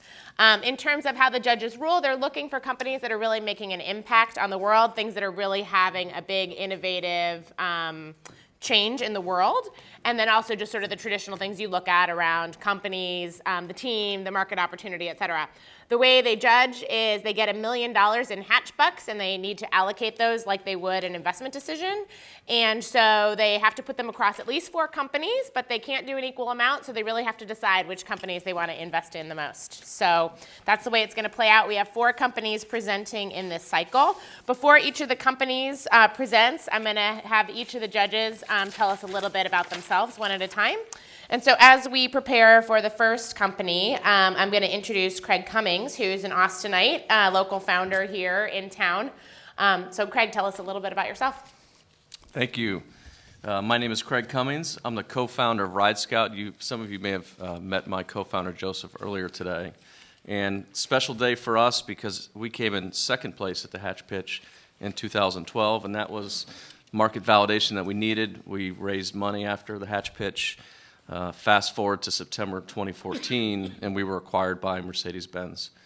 So now, 18 months post the acquisition, I do mergers and acquisition for Ride Scout as my day job, and then my night job is I'm a general partner of Moonshots Capital with a West Point colleague, Kelly Perdue, and we back about 8 deals a year. So. Fantastic. Great. So both entrepreneur hat and investor hat on as you look at these deals, specifically with experience in the mobility space. So one of the early pioneers there. Our first company up for this cycle is Christian Kotcher from Metrotech. Hi, I'm Christian Kotcher from Metrotech. I'm the CEO and founder. And what we do is we take dumb things and make them smart. So what I want to talk to you about today is the emerging world of smarter cities, next generation traffic. So did you know that traffic not only is a pain in the butt in Austin, but around the world? And as mobilization and urbanization continue to drive more and more people to cities, we've got numbers like this, $121 billion that is lost every year just on fuel, which is projected to increase by TTI's projections here at Texas Transportation Institute to $186 billion by the year 2030. So this problem is not going away. What can you do about it? We've already seen some smart signals. We've seen connected cars start to grow, about 500,000 a quarter coming out from AT&T and Verizon and some more. Autonomous cars, we all hear about it, and we know that they're going to drive better than us, but they're going to need data. All of these systems, all these solutions for smarter cities all need better data. But what's wrong with the data you currently have, right? You've all used Google, but how many times have you gone something you thought was green, but it was actually red, right? We've all done that. If that data is so good, if that's good enough, then why does traffic still stink so badly? So what we do is take that traffic 1.0 as I like to call it, we mesh it with our video analytics, and we create traffic 2.0, where we not only have an average for all the lanes, but we have real-time data. We're counting every car. We're getting analytics out of it like you couldn't believe, right? What's the speed of that car? What's the lane speed differential? So if you go forward and look, what we do with that data is bring it into a sensor array where we see other sensors. Video is actually the ground truth for those sensors. Sometimes a loop will be out, and they don't even know that the loop is out, and it'll just mess up the signal timing. But with video, we know it's out immediately. We send an alert. We can get a work order out there. So video coupled with other sensor types is really what the smarter cities will have to use to go forward. It's already working. We're deployed in Silicon Valley for over 3 years now. You guys drove in the valley last time. We counted your car. And we count about 3.7 million vehicles per day. We've reduced 18,000 stops a day just on Lawrence Expressway by deploying this technology. And we're looking now to take it across the country, especially here in Austin where they just got finalists for Smarter City Challenge here. So we're looking forward to that. Another great number here, 700 terabytes of video data that before was unseen. We reduced down to 225 megabytes of data. So Smarter Cities Connected Car, who's going to pay for this, right? It's a growing industry from $4 billion in 2015 to just 2020, it's going to be $17 billion. 220 million connected cars is going to be $152 billion. So the money's going to come from mobile advertising, from subscriptions, from your connected car, from autonomous vehicles. So that's where the market's going to grow. And what this does is it enables a smarter city. So if you see on the left here, all these sensors come into our IoT platform. It's got many different owners, so it's got to go cross jurisdiction, across agencies. But somebody has to build this data utility for the smarter cities. And the subscribers are not just the cities, but they're also wireless carriers, automakers, logistics companies, and these are just a few of the applications. We can't list them all on here. We haven't thought of even half of them. We keep coming up with new ones all the time. But if you see in the bottom, bi-directional, once we've established this path from the smarter cities to the connected cars, what about the car talking back? Tell them I'm coming, turn that light green. So we're laying down the foundation for this smarter city utility of data. We're already looking for a national footprint. We have a partnership. We'll have 10,000 cameras online. That's the investment that we're going after right now, is to really deploy those in 40 different top markets. And that will be directly with these cameras that are already deployed. We basically turn it on, a city we turn on in overnight. Once we drop it in, we get going and we have data the next day. And it's patented. I left IBM where I had something that was called Digital Cities. It became Smarter Cities because they weren't doing the data right. I left with this idea to start this to make data better. And we've got an all-star team. If we go forward here, had some successful exits. And just got a great group of people that are putting this together. And our advisors that we've got as well. Jeff Leddy recently joined us, former CEO of Telematics at Verizon. Just a great group of people that really have been supporting us and helping us push this out. So we're Metrotech and we're driving information.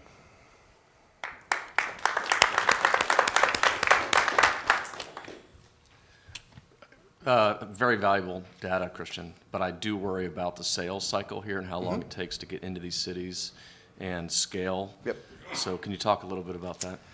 Well, there's some proprietary elements there, but the biggest one is if we go in and turn these 10,000 cameras on, that data, we just basically go in and show the city a dashboard, and we've been doing this now, and they just melt. They don't know that they have this data. So once we show them, hey, here's the 100 cameras we just put online for you, no cost to you, how'd you like to do your other 500, your other 1,000? And we're showing them the value. So eventually we do see getting to a revenue share with the cities, and we see taking that RFP process that we're fighting all the time. We're not going sole source, we're not going to public-private partnerships, so we definitely see the future of smarter cities is more from a political side, like you saw yesterday, with the Transportation Secretary coming here and announcing Paul Allen's putting in $10 million, USDOT's partnering, putting in $40 million to show what we're already building. So, do they need to buy your cameras? No. Or can we just have the DOT cameras themselves? That's the best thing is we're not, it's not a construction project. You've already got the cameras, give it to us. I can do it, in the cloud. I can do it on AWS, absolutely. So you give me a stream, I give you back data, it's all done in the cloud. And then once the city sees how valuable this is, they say, okay, well, what about that intersection? Well, what about this trouble area? And cameras are getting cheaper. Bandwidth's getting cheaper, right? Video is the ultimate sensor, and after that, if I need to record that, we have a wrong-way driver system actually happening here in Texas where we're taking their existing cameras, converting them to wrong-way driver sensors, recording a 5-second clip, having a sworn officer say, yes, that's a wrong-way driver, and then publishing it out to the carriers. So all the things you can do with video is just endless. Since you're getting the information from disparate sources, including your videos, do you have any issues with some of the sources allowing you to aggregate your information for fear of some of the other sources getting that as well? Absolutely, it's a huge issue. So the initial contracts we're doing in is more of a data sharing arrangement. A lot of the foundation we're doing is kind of the open data set. A lot of cities are doing this whole open data, putting more and more things out there. So underneath that flag and that banner, that's how we've done most of the deals at this point. But we also see a pivot. We see it's got to change, right? The taxpayers paid for that camera. Nobody's watching it 99% of the time. By golly, let's do something with it, right? And that's really we come in and we tell that to the mayors want to do something about it, right? Even if the DOT doesn't really see that value, the mayor sees the value because the consumers, the customers, his citizens are going to vote for him or she next time, right? They're seeing the value coming in there. They're getting data they can trust. But the value only comes from the kind of analytics that you're going to do on top of this. I mean, absolutely. just putting cameras in and getting the data in, traffic will still suck. Absolutely. Yeah, and It's so doing something with it. what's the next step after that? Because that's where the value sits of your. So of the things signal you do. timing in Santa Clara was the first step. We call that the orchestration side. Let's help the cities and the smart cities orchestrate with better data. The next one is navigation. So orchestration, navigation, we're actually looking for partners right now to go out and launch. We've got these 100 intersections in Silicon Valley, and I don't want it to be little Metrotech putting out an app and trying to go against the big guys. I need to do that with some major carriers, with some major car manufacturers. So those are the conversations we're having right now with some key partners. So once we launch that, we don't see it where it's going to be our app. We don't want to be an app. We want to sell data to all the apps, right? We see that Inrix, we see that Nokia here, which is now Uber, all these guys, all the people that have apps, we think would take our data to add on top of it. I talk about, you had a 3G network, data network, and then you had 4G. You didn't have 3G everywhere, but you had 4G in certain spots. So I look at our data as 4G data. You're going to use the better data where you have it, and where you don't, you use what we've already had in the past.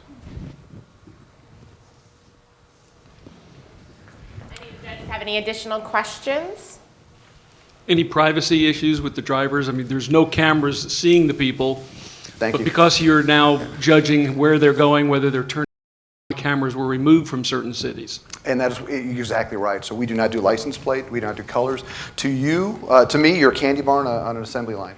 We purchased a strategic partner in Canada, and out of their optics lab in Canada, we bought this technology and customized it for traffic. So it's just looking at candy bars going by, and that's all it is. There's no Get privacy. that, but would the citizens who would probably be voting for a bond or something to get this actually approve it?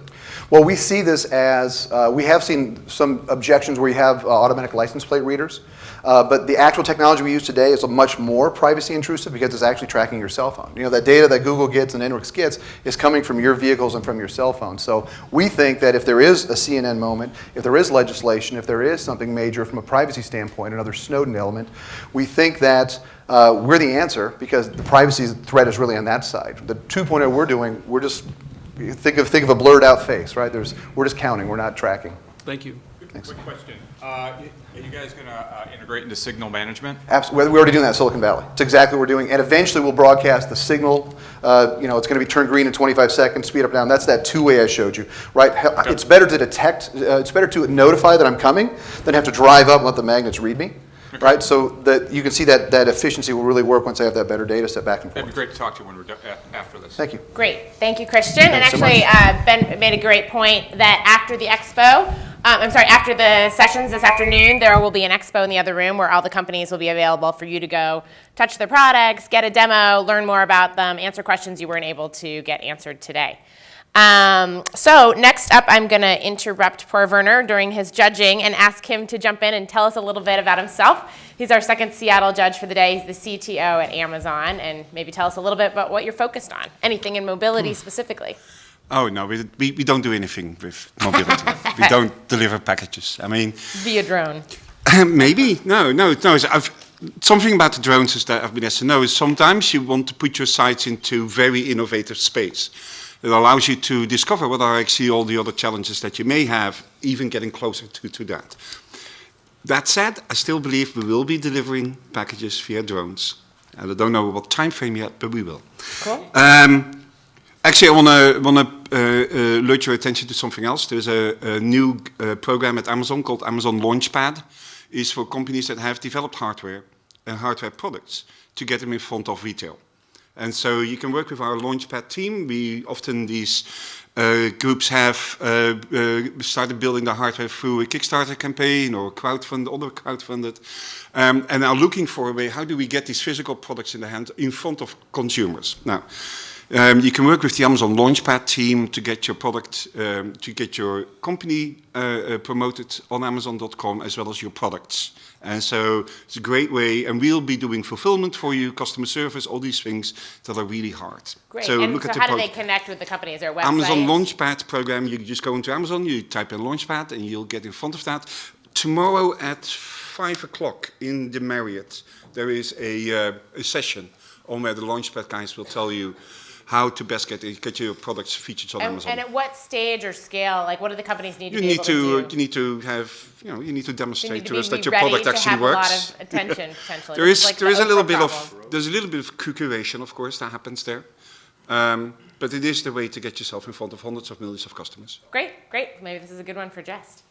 Although you're not doing consumer yet, but you could get in front of designers. Okay, so the second pitch for today is Maria from Roadgazer, in from San Francisco. Hello, everyone. My name is Maria, and I'm the CEO and founder of Roadgazer, the application that turns your smartphone into your road trip companion and a tour guide. So, despite the monotony of the road and bored children in the backseat, American families take more than 1 billion road trips every year, which makes it 75% of overall leisure travel in the US. But tools like Foursquare, TripAdvisor, and Yelp, they have rich travel data, but they do not offer much runtime support on the road to learn what's on your way or find food or fun attractions without distractions from your journey or driving. Roadgazer is an intelligent voice-driven assistant for the car tourism, which plans the trips with stops to see, eat, and rest, provides audio tour wherever you go, and helps to address and trip logistic issues, all on the go, on the fly, by voice. So I know I explained it perfectly, but let me show you the demo. Hi, I am Roadgazer. Where are we going today? Santa Barbara. Okay, Santa Barbara chosen. Approaching the History Museum of Pittsburgh. It's 10 minutes away from your route. Established in 1961, the museum hosts a collection of regional artifacts and historical photos. Would you like to have a look? Yeah, sounds interesting. Approaching Mondo's Cafe, your lunch place. Your table is reserved. Enjoy your lunch. Awesome. Thanks, Roadgazer. You have arrived to your destination. I hope you enjoyed your journey with Roadgazer. Okay, as you saw, Roadgazer is easy and fun to use, but to achieve this comfort, a lot of technology has to be put behind. Myself, I have a background in leading complex projects in related industries, so I managed to put together a team which have a profound expertise in mobile, cloud, machine learning, and voice. So together, we created a technology which Roadgazer needs, specifically targeted for this particular use case, and we have several inventions now targeted and filing patents applications. So, so where we are now, so we have MVP in trial with 700 users, and we will be launching full product version by the end of May for our road trip season. And anyone can subscribe to our product on our website. And we're testing now the business models. Business models, please, yeah. 3 types of solution licensing, advertising and promotion, and premium subscription. So everybody knows that connected car is the next big platform for mobile development. And infotainment integrated products are great differentiators for car manufacturers. So licensing of Roadgazer with its unique product proposition and technology to automotive player is the main revenue stream we're looking for. Currently, several major infotainment suppliers and as well car makers clearly stated the interest to evaluate the product once it's fully functional. Another opportunity we work at is a partnership with the travel companies like bus tour operators and like Greyline Tours. Is also one-time sell to the cities or countries with underdeveloped tourism infrastructure, who host the big international events like Olympic Games or World Soccer Cup. Additional revenue stream is advertising and reservation fees, similar to Yelp and Waze model, so we can charge the businesses on the road once we route the people there. And of course, premium subscription for our fans. So that's it for business models. So what next? So era of self-driving cars coming and flying, like you see on their presentation. And with the era of self-driving cars, infotainment clearly would go through a dramatic change. And I have no doubt that such a travel self-learning systems would be within every vehicle in a feasible period of time. So it's up to you to decide if you want to join us in this breathtaking journey. Thank you. Where does your content come for the destinations? We aggregate the content from multiple sources, like same providers like I mentioned, and we process it with NLP and machine learning to serve the people right things. It's in terms of their scheduling, their trips and managing the trips. So in terms of the audio touring, so we have technology which allows to get 100% of road coverage because we crawl and crowdsource the content, parse it, create a meaningful story, and serve it to the user with text-to-speech. Are you doing anything right now to actually help build more contextual information here of whether it's tapping into the calendar or tapping into your email or actually learning about you? I mean, I might stop at some normal places quite often and using that from the geolocation data as well to start learning restaurant types or museum types or destination types. Yes, that's actually one of the essence of a machine learning aspect which we work at. So we learn upon the user. First, we focus on user behavior. And it's not only like places where user stops, but behavior, like what time user have lunch, how long usually the trip, how the places are grouped between each other. Like you stop at the restaurants, you stop to the museum. And how often do you stop during the trip? We learn it from your behavior. As a bootstrapping, we learn, like we ask several questions because we have voice. And in the car we can ask you these questions, and people per research open to talk to the machine once they're driving. And to your point about calendar and other things, yes, we have it in the roadmap, but first now we focus on their bootstrapping, machine learning, our content, what we focus, and then later we will be plugging other sources as well. Road trips is not something that you take every day. So how successful is your subscription model there? I mean, I cannot see people actually subscribing to this. Maybe if you do 12 road trips a year or 24, but that's not how the reality is. Yes, so of course we thought about that road trips, like only, not many people do it every week even, and it would be experience which not necessarily would be daily, but you want to retain the people, you want to keep them. And that's where our audio tour feature comes. Because audio tour is like a radio. So you plug it and it tells you, instead of like listening to the song, you have kids in the car, it tells you what's on the left, what's on the right. If you drive the same route again, so it will tell you a different story because it keeps track. And then renew it and renew it and renew it. So you can listen to that. And this is like where we think we can subscribe people, especially who have children, who want to have them educated and still have some other fun except the music. Have you thought about talking to rental car companies? Rental cars, we thought about the rental cars, yes. To talk them as one of the channels, we can use them for distribution and partner maybe together. So we're reaching out to Hertz, and so far, because we're still working on the product, we didn't pedal it much, but yes, it's actually a good point, yeah. That's a great point. That's where my brain was, is I can see this as a B2B product, but I think before large OEM would want it in the dash, they would like some consumer validation of the product. So when you think about acquiring consumers, what is your strategy in that regard? Or are you just going to try to show a great product to the Hertzes and the GMs of the world? No, we definitely want to do validation in the mobile market as well. And we partner, besides channels for smaller companies, smaller rent companies, we partner with their channels focused on the families instead of just going broad to travel. Travel is really overcrowded, and also mobile is very overcrowded. But family niche is where you really can tap in. And we partnered with the Bay Area Parent Bank in San Francisco to do the validation. So they run, advertising marketing campaign, subscribe people through our website, and run the trial for now, right? And later on, we will continue to tap into influencers and family channels to get more audience and get more validation for road trip seasons when we launch in May. I definitely would consider a free version for your first 2 road trips or something like that. I mean, you have to get people hooked on this one.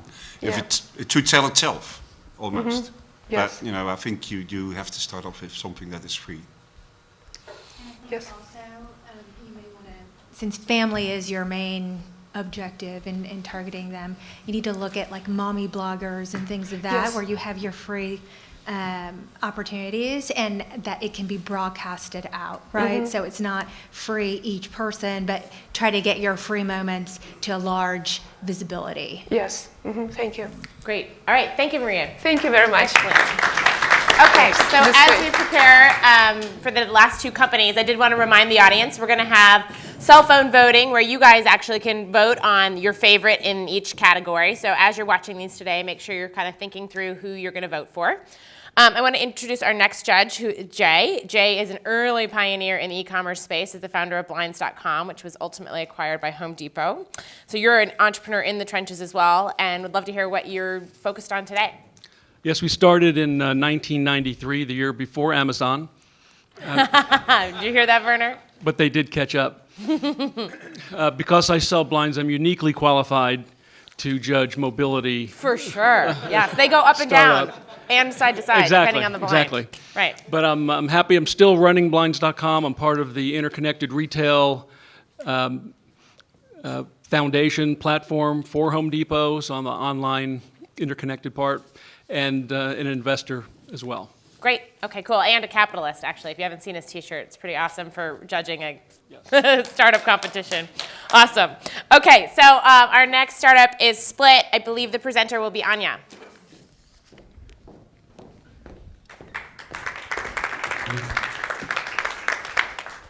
Hello, everyone. Split is an enterprise carpooling app that is changing the way we commute to work together. In the future, all cars will be autonomous. Now, whether they will drive up the walls like they did in the movie The Minority Report, that's up for debate, maybe. Unfortunately, today's commute looks more like this, a parking lot. My name is Anya. I'm founder and CEO of Split, and I'm one of 128 million people who commute to work each day. Now, you might be asking why, in an age of Uber and Lyft, are we talking about carpooling? They've done little to reduce the 6.9 billion hours we spend commuting each year. Not to mention the 160 billion that is wasted when we drive alone. So how is Split solving this problem? Because we work with corporations and universities, we have built-in density from day one. How do we make money? We charge an annual fee as well as per custom feature development. Employees are easily able to download our application and find other coworkers to share the commute. Companies work with us to provide incentives. They offer gas cards, preferred parking, as well as even up to $200 in cash on their paycheck. What we see early data showing is a 5x return from 3% to 15%. And since going through Techstars Mobility, we signed up 7 customers, totaling 35K ARR. We started in Ohio and Michigan, and just last week we expanded to the Valley, and will soon be in Austin. We've received a lot of great press lately. Just last week we were in TechCrunch. We've also been awarded a lot of these awards, including the Hult Prize under the Clinton Global Initiative. But at the end of the day, it really comes down to traction and execution. And we have a deal pipeline worth 750K ARR. And that's really thanks to our great team. My co-founder, Yale, and I met actually right here in Austin 2 years ago at a bachelorette party. I can tell you that story later. We've had 2 exits, and also we have an award-winning team of advisors who've been talking about shared use mobility since Travis from Uber was wearing diapers. Now, going back to the future of mobility, we see a lot of companies entering into multimodal solutions. And how we think about these different options is really lily pads in a pond. And the only way to effectively get from one side of the pond to the other is to align all of these transportation services to create a mobility network. Now, we don't intend on creating this aggregator, but we do intend on being part of the future of multimodal transportation. So we see that only through smart collaborations with cities as well as integrated services can we really meaningfully change congestion in our cities. And so that's why today we're really thrilled to announce to all of you that the founding team is relocating to Austin to make this the model city. And we don't know what the future looks like. Quite honestly, we don't really care. We love technology, just like in the Minority Report. And we're committed to moving here and seeing change happen. Thank you.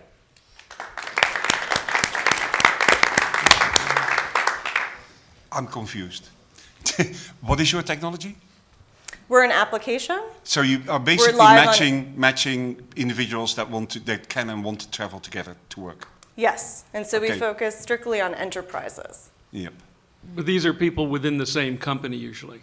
In phase one, yes, they're within the same corporation. And just to clarify perhaps what your question might be alluding to, it would be the employees using their own cars, traveling to work already. Sure. No, Sure.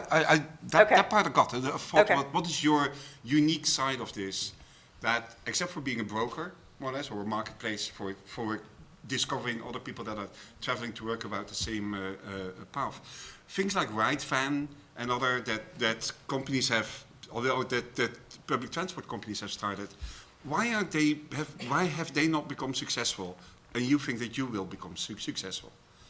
Sure, it's a good question. We see, we were just in San Francisco last week, and we met with a lot of our competitors, and what we see in San Francisco is really a trail of tears. A lot of these B2C models have failed because they experience a lot of churn rate. A lot of people circumvent the system. Once you're traveling along the same route every day with another individual, you're not wedded to the system. But by partnering really effectively with the corporations, where they're offering extra incentives, it keeps all of the employees in the system, and so we don't experience churn rate.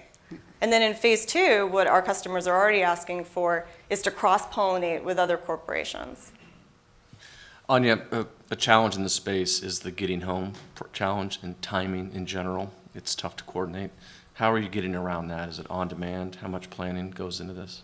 Sure, emergency ride home is really one of the most important aspects of the business, and when we spoke to 400 different employees, we asked, why are you not carpooling? In addition to it being very confusing without technology, they said their number one fear is that they won't be able to get home if someone's child is sick or plans change. And so in our markets, we partner with local taxis, and we had a conversation with Lyft a couple weeks ago, so we'll be integrating Lyft into our platform to also provide guaranteed ride homes. How are you addressing safety and security? So in some ways, Lyft and Uber, whichever way you want to take it, have a little bit of a wall between you and I as a driver and a consumer. Mm-hmm. When I'm in the same corporation as you and we're sharing car and knowing where each other live and work and commute, is there anything from a safety and security standpoint there that you can do to address that, to make someone feel better about sharing their car with others or knowing where they live or where they need to go? Employers pay extra for background checks and to make sure that everyone has a valid driver's license, so that's something that's included in our annual fee. But aside from that, when we've spoken to employees, they feel more of an inherent sense of as they were hired by the corporation. But also we have GPS tracking, very similar to Uber. It's the same functionality. And if people don't want to opt to be picked up from their quote-unquote home location, they can instead set in the system to be picked up from a different location, perhaps down the block at a Starbucks or even just a couple houses down. You said you had $750K in ARR in the pipeline right now. How many opportunities does that look like? Those opportunities are about 50 customers. Okay. Yeah. Last question I had was on that. You talked about custom development. Typically that's a bad idea. Not saying focus on the product and developing the features, but listening to the market and actually deciding what features to develop instead of doing it for one-off. I realize a lot of times startups do that actually to get customers on, and they take that as a hit. How long do you think you can maintain that before you no longer do custom development? We don't see the custom feature development right now hindering our development and roadmap.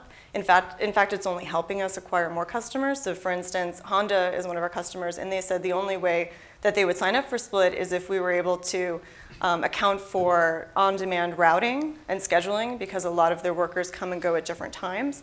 And so that was a feature set that we built for them, and we're able to actually attract additional customers because of that. And so it could very well be possible that some customers down the road benefit from the additional feature sets. But what we find is that our technology is so new that it's a shiny new toy that corporations are just so happy to have that they haven't asked us for things that we don't think down the road we'd be incorporating into our roadmap anyway. And we let them know if we see that there's a plan where we wouldn't be able to develop until 6 months out, we tell them, this is what we're focused on now. Let's show user adoption, let's show metrics, and then down the road, we'll incorporate this into the application. And they haven't pushed back on that so far. For instance, Magna has a fleet of vehicles that are underutilized right now, and so they want us to build into their platform a way to utilize the fleet vehicles where they would see a meaningful savings at the end of the year compared to employees traveling with their own cars off-site. But that's something we told them from the very beginning. We'd love to build this for you. We need to expand our tech team further, and when we do, we'll come back to this feature set. Thank you. The on-demand matching seems really important. How much traction do you see around that? Is there a lot of interest? Because that's very unique. You know, that's not something that other sort of carpooling systems actually offer. So is that something that you're pushing really hard? It's very See important. Yeah. It's very important because it offers flexibility, which is what employees want. We're saving them time, but it has to be flexible, it has to be seamless, and they have to be able to use it. Great. Thank you, Anya. Thank you. Okay, this is going to be our last startup for the day, and then we're going to get into awards. So before I bring them up, I want to introduce Dylan. Dylan's here from RGA Ventures. Sounds like you have a pretty cool job working on lots of different accelerators and everything from mobile health, digital, IoT kind of solutions. Tell us more about what you do. Yeah, I actually started doing a lot of startups early on, then was given the opportunity to build a vertical accelerator for Techstars for Nike. So the Nike accelerator on fuel and fuel band. Since then, I've worked on over 15 vertical corporate programs between Europe and North America.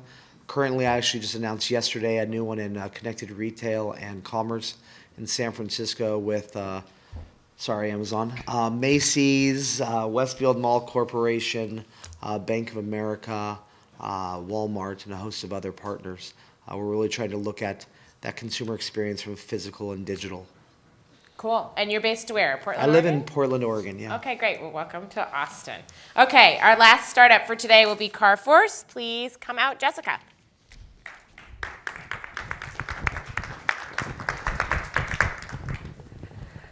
The check engine light.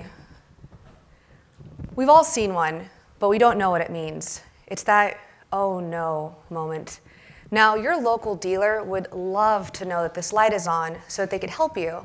Unfortunately, they can't, because while your car is the most sophisticated piece of technology that you own, it's entirely offline and disconnected.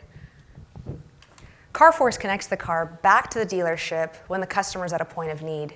We turn that oh no moment into the opportunity for a concierge experience for the consumer and additional service work for the dealership. Through CarForce, dealerships can now plug in, log in, and check in with their customers, and this is something they've never been able to do before.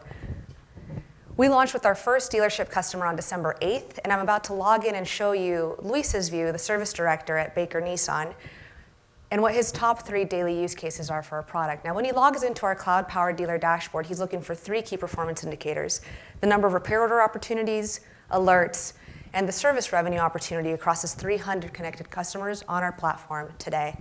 Now, as he scans through this, his first use case is to find the customers with the most alerts, such as Juan. Juan's got 3 active alerts, and here he can see when these issues were first detected, the details behind each of these issues, the average value, and also that he's driven over 3,800 miles, so at a minimum, he's due for an oil and filter change.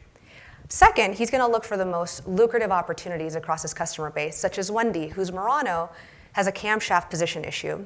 So you can see here that's going to bring in about $2,300, maybe more, of service revenue. He's got the details to call her, and he's going to do that right away. Now, lastly, there's only 17 customers with issues. What about everybody else? He can sort by miles driven. Luis can sort by miles driven and find people like Tom, an Uber driver who just within the first 10 weeks since we launched has already logged over 23,000 miles on his car. He's due for all sorts of maintenance. And like Tom, as Luis scans through his dealer dashboard, he finds that over 40% of his customers are already due for some kind of maintenance, whether just an oil and filter change or also more. And that's just within the first 11 weeks since launch. Our hardware software as a service suite turns regular cars into smart, connected cars that report directly to our dealer dashboard, enabling Luis to log in and see them like a crystal ball. Now, I'm hoping you're wondering at this point how we monetize. We charge dealerships $15 per connected car per month with a 300 minimum order quantity. That's $4,500 per month with a 12-month subscription and auto renew. We tested this in the market by pitching to 23 different dealerships, getting callbacks and contract requests from 17 of them, and signing 2 within a 3-week sales cycle. We launched with the first one, Baker Nissan, on December 8th, $54,000 customer.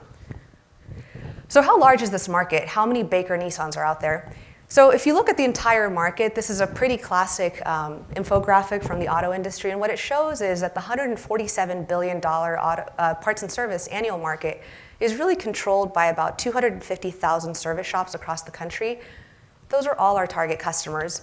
CarForce is laser focused, however, on the franchise dealership, and that's for a couple reasons. There's a relative few, less than 18,000 of these service shops across the country that control the lion's share of the opportunity, and they're also the only ones that can sell new cars, which makes them the only ones that can receive manufacturer loyalty bonuses from Nissan and all the other manufacturers. So these guys not only have the means, but they've got the motivation to buy our product. So we've actually discovered two very clever growth hacks, which I won't go into because of time, but I'd be happy to discuss offline. And they help us build a sales path to 5,000 dealer customers over the next 48 to 60 months, which will deliver $270 million in annual recurring revenue. And that's something we're super excited about. So in summary, this is a very large market with very outdated players and outdated technology. We're excited to announce here at Hatch that CarForce is ready for growth. Thank you.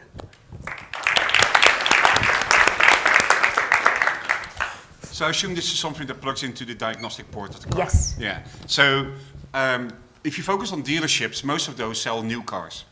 Yes. Many of the new cars will have all this functionality built in by themselves. You know, That's a great question. Or a comment, or both. Both. How are you gonna know? I mean, is that really the market that is most interesting for you, or would be second-hand cars or used cars be a much bigger market, and they not necessarily are coming from dealers? Yes, that's actually so. Franchise dealerships are the only ones that are authorized to sell new cars, but by and large, their book of business is about 1/3 new car, 2/3 used car. Okay. So with Baker, for example, even though they can sell the new cars, they also do sell the used cars. So just within the first month that we launched, they did target exclusively used cars for the reasons that you're pointing out. So we installed our opportunity within 2 to 7-year-old cars, which is like also the older they are, the more issues they have. So it's just a perfect fit. Yep. Okay. What are the privacy issues on this? Do people have to know this is in their car? Yes. Yeah, so absolutely. When we launched, I very aggressively wanted to have this be an opt-out and just go, surprise, your car's enabled. That has all sorts of concerns, so for that reason, this is an opt-in, and the customer does have to say, yes, I consent to having my vehicle on board, blah, blah, blah, blah, shared with CarForce and with the dealership. So how easy is it to add this? Actually, extremely easy. I was very concerned when we first launched that when we had that pitch to the customer, they would say, no, thank you. Progressive and a lot of the other insurance companies have been trying this for the last 10 years, not successfully. For us, what we found is when we told them this is the value prop to you, you're going to receive this experience, and in exchange for that, you're allowing the dealership to see your data. Our success rate was 93%. So 93% of the time when we pitched this across the 300 customers, they said yes. So I think, did I cover your question? Yep. Yeah, but of course, the car sales guy is the one that's selling this. Actually, correct. That's exactly right. And yeah. they're really good at selling anyway. So. They are. Yes. That's a good thing for us. Yes. Can you tell us a little bit about the team? Yeah. So the team, you're looking at 1/3 right now. I'm, I would say, auto enthusiast by birth and data geek by training. Born into auto enthusiast family, a collector car, like the whole thing. Went off to college, got my degree in behavioral biology, went on, worked for NASA, just like really quantitative. I worked for eBay Motors and ran corporate strategy there. It's a $7.5 billion division. So autos is something I get from a macro level. And then the rest of the team is, we've got a back-end and a front-end developer. We actually got the CTO of another successful startup to be as impassioned about what we're doing and come aboard. So you've been collecting data now already. Are there some macro insights that you get out of the data that's collecting that is more interesting for the dealerships than just, in essence, this is a marketing channel for them? Oh, absolutely. But there must be other insights in the data that actually are useful for the dealership just by itself. Yeah, so that's our primary use case, is the dealership is our paying customer for phase one. But growth-wise, beyond that, that's what gets me really excited is, getting at all of that data and everything you can do with it. And I think all of us in this entire mobility connected car sphere are really just salivating at getting at that data. What we're excited about, because you can do a whole bunch of different really cool things. Like you can say, by the way, did you know that drivers in zip code 94102 downtown San Francisco are more likely to do X, Y, and Z and get into a car accident at this hour, et cetera. But the point being, we're excited because we actually have a clear path to get the distribution, which then gives us the right and privilege to play with the data. Well, the right, I mean, the privacy issue there, of course, remains. I mean, if you want to start feeding data back to Nissan about all their cars in San Francisco, what kind of patterns you're seeing there, might be a great revenue stream, but it might also have a sort of very careful treading on how you do use your data. Oh no, taken. Any final questions from the judges? Okay, great. Thank you so much, Jessica. Okay, great. Yes. Okay, so we're done with the presentations. We're going to bring up one of the finalists from last year to have a little conversation about what happened to her since and what the Hatch Pitches is all about. The judges are going to spend the next couple of minutes tallying their scores and submitting them, and then we'll be able to do awards. In the interim, we're going to have you guys do the same thing. So you're going to vote on your cell phones for the company that you liked in this last session the best. A couple quick things about the voting. You're going to text your response, the company name, to 63566. It is key that you type in the company name as shown on the screen, except no spaces. So for the CarForce, I think there's no space in there, so just type it right through. Cell phone voting will be open for 5 minutes, so take a couple seconds now to kind of log down what you're going to vote for. And then I'm going to bring up Kate from Ambix to come up and tell us a little bit about her company. So welcome, Hi. Kate. Hello. So we'll have you start with a quick elevator pitch, learning from your experience last year on what it is that you do. Oh, okay, right. My name is Kate Borcherel. My company is Ambix. We have a social intranet platform, a private online community for nonprofits. We're based in Stockton. That's not Stockton, California. That's Stockton in the northern part of the UK. We're a short flight north of London. And we work with, as I say, nonprofits who find that their key associates, their volunteers, their brand advocates, their committee members, they're not appropriate for the really heavyweight ERP systems that they have within the corporate governance, and they're not suitable for social media either. And Ambix is sitting at the right weight for them in the middle there.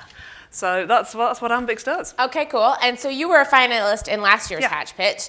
Given your location over there in the UK, how did you learn about Hatch Pitch to begin with? UK Trade and Investment sent an email around to everyone going, you should look at entering this. And I went straight onto the website, and the thing that really attracted me was, if you get your entry in quickly, we'll give you feedback on it. And so I went straight in and thought, right, I will tell these people what my company does. And back came the first set of feedback. And it helped us to restructure how we presented the business. I think we got 3 lots of feedback before it went in for the final application. And it completely changed the way that we actually presented the business, the way we said what we did, the way that we pitched.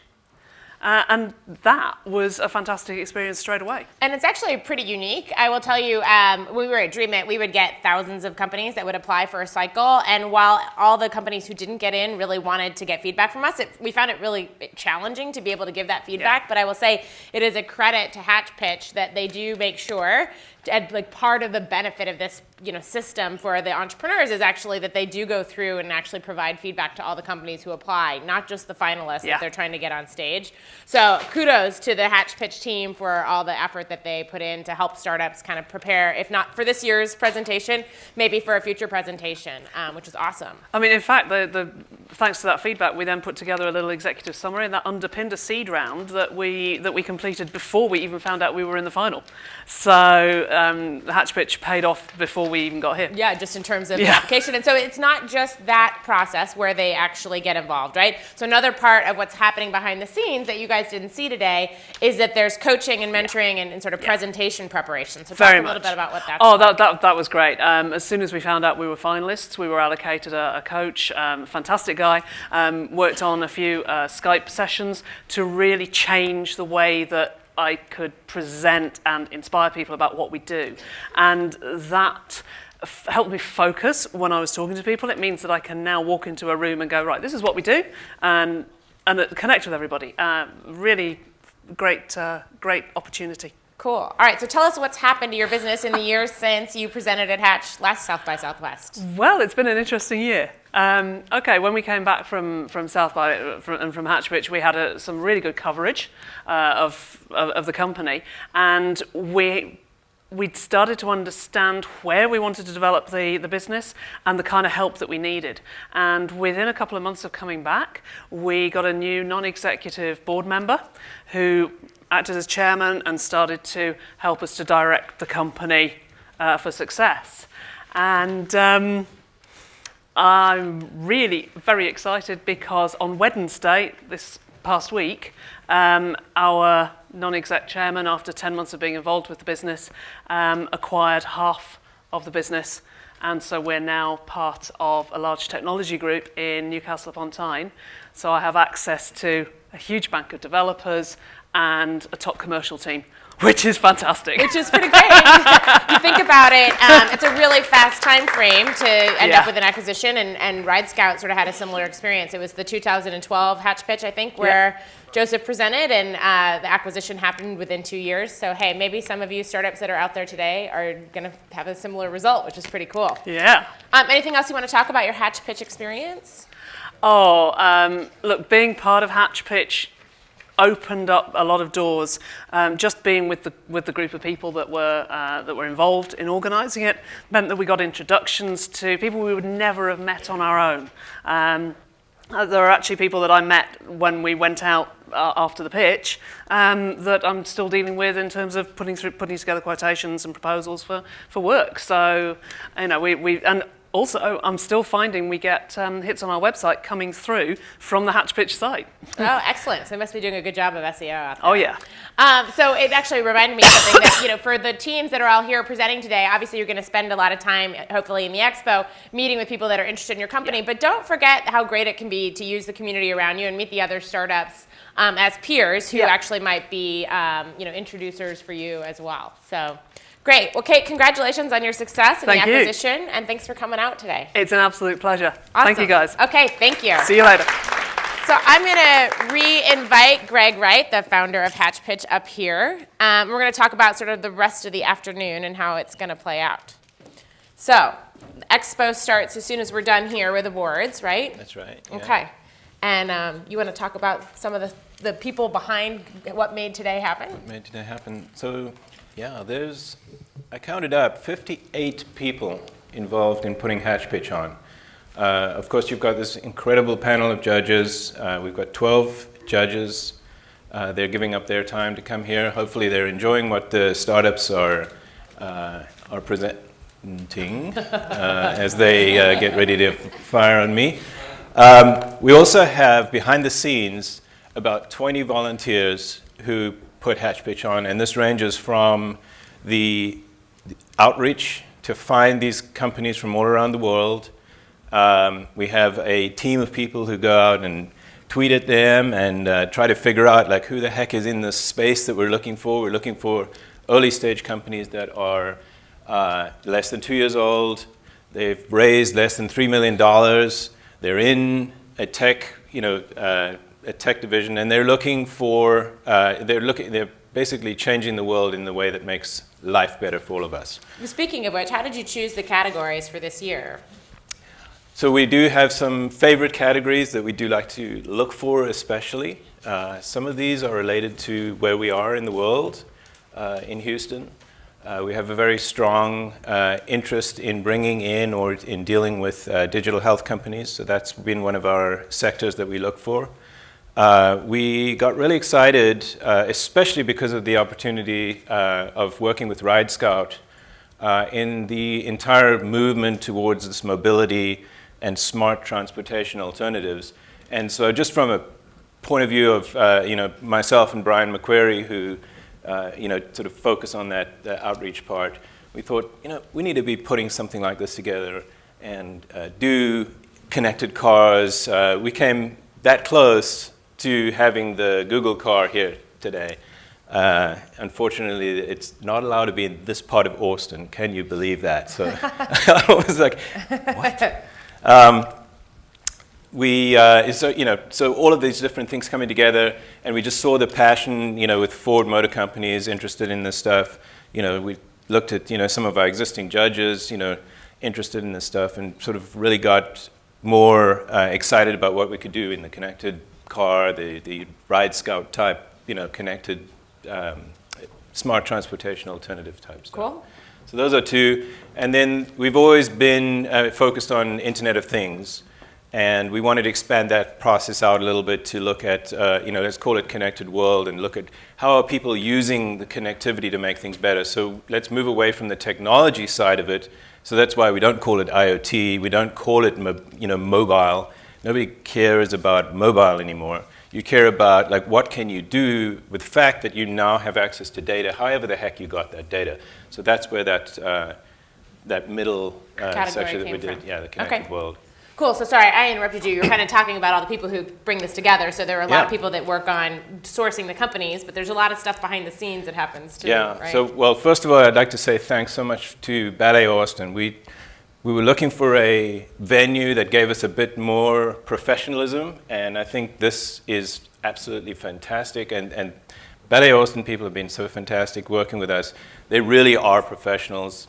Pulling together the sound. I mean, we haven't had glitches with sound this year. That's true. If you notice that, we have a professional Bill on the soundboard up there is working with that. He's working with us. Just the lighting is great. So that's one part of it. And so the bunch of people at Ballet Austin that are here today that are helping us out. We've got our team that handles what I call the video DJ. That's my colleague from Cuckoo, Raina, at the back there. And so all this, fuzzing around with, I think they've got 4 different laptops that they're going back and forth on. It's all the pulling together of the pictures and things like that. And then the real stars of our show, and some of them are here, the coaches and the screeners, they put in a ton of time. As you can imagine, I mentioned earlier, we coached 150 companies. Okay, think about that they actually got individual feedback from these screeners and coaches. And it's companies like Ambix who, when they got that feedback on their actual application the first time around, they were not listening. They were nowhere near being in the finals. They resubmitted that application, and that pushed them right up into that. So that was an awesome story, and we felt, okay, it really does make sense for us to do this coaching, even though it's a lot of work. We've built and we've acquired and we've borrowed and stolen some tools to be able to make us more efficient at that. So, people, whether they liked it or not, are using Cuckoo to, do the application and do the coaching. And that's actually provided us the ability to make it a lot easier from a point of view of just scaling out this this coaching process. We've been able to, we nearly killed our 15 screeners last year. This year, they were actually very happy with us, and we actually, got them through nearly double the number of companies. So things like that. And at the same time, got some good feedback on the new Cuckoo system, probably, on the new right? tools, yeah. So and that's been interesting. Geez, it's like 1:30 last night. This morning, I was getting hammered by one of our judges, previous judges, Balaji Gopinath. So yeah, we've got a lot That's of feedback. That's what he was doing with his Saturday night at 1:30. That's what he was doing. Interesting. Saturday night Very at committed to the 1:30. process. Very committed to the process. Awesome. All right. So, and sponsors. Let's talk about who actually made today happen. So again, from the our sponsorship perspective. sponsors are people that have really been committed to us throughout the process, and we've got a couple of new ones. Of course, Cuckoo is sponsoring us with just awesome, not just the tools, but the entire team has pretty much been helping us to make Hatch Pitch happen.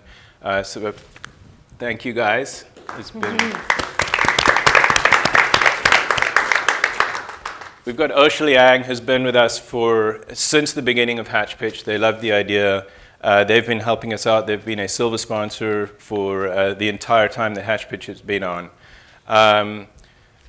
The Mbira Group is also really just providing the manpower to help us do this, and basically keeping me with the roof over my head. So thank you, Sharon.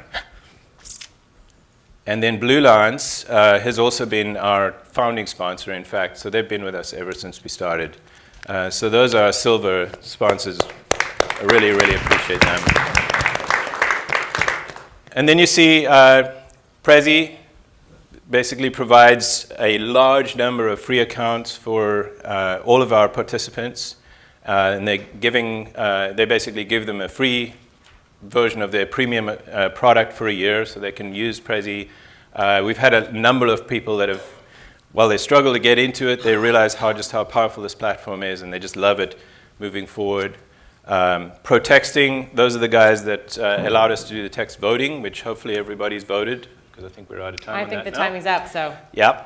University of Houston, my colleague at University of Houston, Iggy, has been live streaming this event. So yeah, luckily none of you did anything really bad because it was on the web, and we have quite a few people watching it there instead of showing up in the room. So we need to find a way to balance that out next time. And then Skill Gigs is helping us out in a big way. They're going to eventually integrate a lot like we do with Kuku into the platform to be able to provide us even more capability to match up the companies with coaches.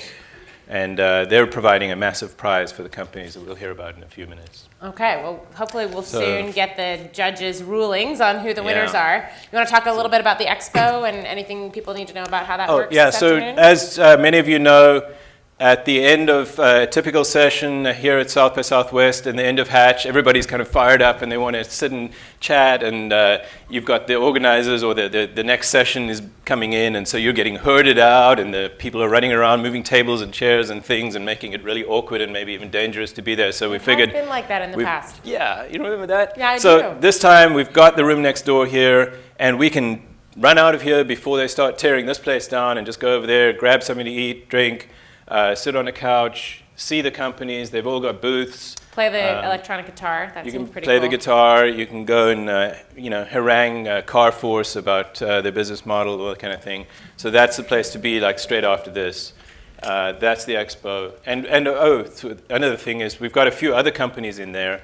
Some of them are people that were that close to making the cut, and we felt like we've got to give them something. So some of them are here as well. These are people that are runners-up essentially for Hatch Pitch, and then a few other people that we brought in that we felt deserve to be here too. Great. Okay, so are we supposed to start dancing at this point as we're waiting for the judges to be done? I don't know. Where do we get our signal from? I'm supposed to be getting an envelope. This Yeah. is like the Academy Awards. Yeah. So. Stephen Wright. Okay. Anything else we can talk about? All right, What are you let's doing see. with the rest of your South by? What am I doing with the rest of my South by? I've now got a whole crap load of meetings that I'm supposed to go to. I'm going to try to see at least one keynote. Okay, so if you want to know why I come to, well, I've always been to South by. I love the keynotes, and usually what happens is they've got awesome secondary keynotes that they never really advertise that happen right after that. So that's where I'll be tomorrow for sure, is keynotes. The expo floor, if anybody hasn't been to the expo floor at South by, that is the most unusual expo floor in my opinion. I really love it. It's not just this commercial crap that you get at most places. But hopefully hopefully you can still get a squeezy stress ball. You can get squeezy stress expo balls, without one of but those. yeah, but it just seems more connected to what we're here for. Okay. And so I like that. I don't think I've ever done it actually. What so. are you doing? Yeah. I'm doing a lot of health tech stuff. So the new fund that I'm raising is focused on two verticals: consumer health and sustainable consumer products. And so I think this is the second year that South by Southwest has had this med and health tech sort of focus. And so the JW Marriott has an expo there specifically for that sector, but actually a lot of programming around the space, and there's a lot of really interesting innovations happening in health. So I'm probably going to spend a bunch of time over there looking for women-led companies focusing on products in that So sector. tell us a bit more, because when you told me about why you guys are focusing on women, there's logic behind that, Sure, right? I'll take advantage of this opportunity. Right, so the fund that Sarah Brand and I are raising is a $20 million venture fund to do seed stage investments, probably mostly in Texas. And the financial thesis is that when women are on the management team of companies, they actually show superior financial performance. So both at the Fortune 500 level, McKinsey's done studies showing that they have 41% higher return on investment, 56% higher operating results, but it goes all the way through to venture-backed companies where the Kauffman Foundation shows similar results. I think it's 30% higher return on investment, 12% higher revenue growth, but women use 1/3 less capital to do that. I don't know if you've seen the numbers, but only 3% of venture dollars go to companies with a woman CEO. So a pretty big disconnect between the improved financial performance and where the dollars are actually going. I think the more appalling statistic is actually that if you look across all venture-backed companies, only 15% of them have a single woman on the executive team. And so it's all the more impacted by the areas we're focusing on. So consumer health and sustainable consumer. Women make 85% of consumer purchasing decisions and 80% of healthcare decisions. So it seems logical that you might have a woman on the executive team who's thinking about how to design products for women that they're going to sell to, that they're going to service, and really understanding that. So between the existing financial correlations and then the fact that the customer base is a woman, we think that there's a improved financial performance that those companies will have by having a woman on the executive team. So our criteria is there's at least one woman on the founding team of significant decision-making authority. So the magic is in the diversity, not all women all the time, but just bringing that diverse perspective to the team, specifically in areas where women are making a lot of the purchasing decisions. Well, and you notice at HatchPitch, we've had a fairly large number of women I was counting companies. how many women you had. Don't worry. Yeah. Well, today was exceptional, but especially in the third sector, you had 3 out of 4 were women. So what's up with that? Why are women so into cars and mobility? And well, at least why are the best 4 of them in the world, 3 of them are women? What's up with that? I think it's great news. I'm actually a car person. I can totally understand that. Any thoughts on that? I'm not sure it's a large enough sample size to be able to jumping to any conclusions. No, but not on the happy to see HatchPitch it for side, sure. but yeah. You guys need to dance by yourself. I'm not joining. Come on, do it. You can shoot at us while we dance. Yeah. All right. Anyone know where Stephen is with the results? So, I mean, the anticipation in the room is getting heavy. Yeah. Well, should we talk a little bit about the prizes? Maybe we can just choose the companies. Yeah, well, let's talk about the prizes. Yeah, why don't we do that? Yeah, we get to vote. Yeah.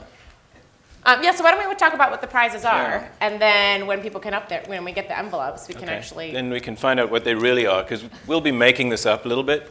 Oh, great. So, by the way, if you're a prize provider and you're in the room and we inflate the prize you're giving, it's probably a good idea just to go with that, and not try to beat it down again. So the $1 million prize that is provided by. Oh, in Hatch dollars, you mean? Oh, well, I was going to say real dollars, but okay, so no, he's looking at me and he's saying it's not that big, but it's pretty damn close. So the big prize is from Microsoft. They're giving. Aya and team. I didn't hear anything about it. He has an awesome team who puts together the big prize package for us. So the top companies that win pretty much anything, out of the winnings. They're going to get $120,000 worth of Microsoft credit. That's pretty awesome. So thank you. Thank you. On Is that behalf for of your Azure team. services and things like that? Great. Yeah. And they personally get to come and chat to you as well. We just added that one. We also have Rackspace. Rackspace is providing, so Rackspace is providing $24,000 to every one of the finalists. Again, if you make it to the finals at HatchPitch, that's pretty much a good sign that you're pretty good already, so they get a lot. And then SkillGigs is providing us with $24,000 for every single one of the finalists as well. SkillGigs helps people, it's kind of a new way of recruiting.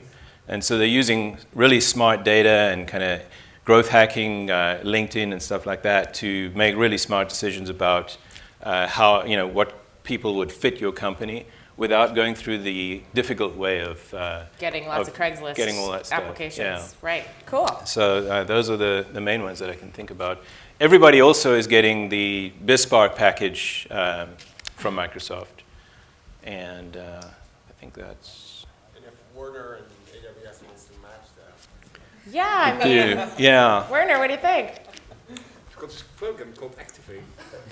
And there's this program called Launchpad, Yeah. where they're connecting hardware companies with retail. All right, so Yeah. do any of the judges actually want to plug other things they have going on at South by? Because you talked about the thing tomorrow. What time was that? It's 5 o'clock at the Marriott. 5 o'clock at the Marriott. There's an Amazon Launchpad for hardware startups. Ride Scout, you doing anything else, or do you already? Your event's already happened, maybe. Yeah, we had a dinner last night. Invited a pretty decent sized contingent from Mercedes and Stuttgart. So we were throwing a bunch of startups in front of them and doing rapid pitches. Did anyone get to drive around in any cool new model Mercedes or anything? Not yet, but we did have the one of the key engineers who designed the autonomous vehicle. So Oh, cool. that was slick. Yeah. That's awesome. Yeah. All right, Jay. I'm on the X Prize Innovation Board. Cool. And there's a bunch of sessions that are sponsored or given by X Prize, either personnel or sponsors. And those are particularly interesting because we're using new exponential technology and some that people have never even heard of before to solve world problems.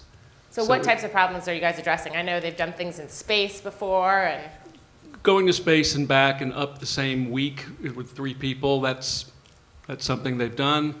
Tricorder from Star Trek, that's being done. That's going to probably be announced this or next year. The Roddenberry Society is sponsoring some of that.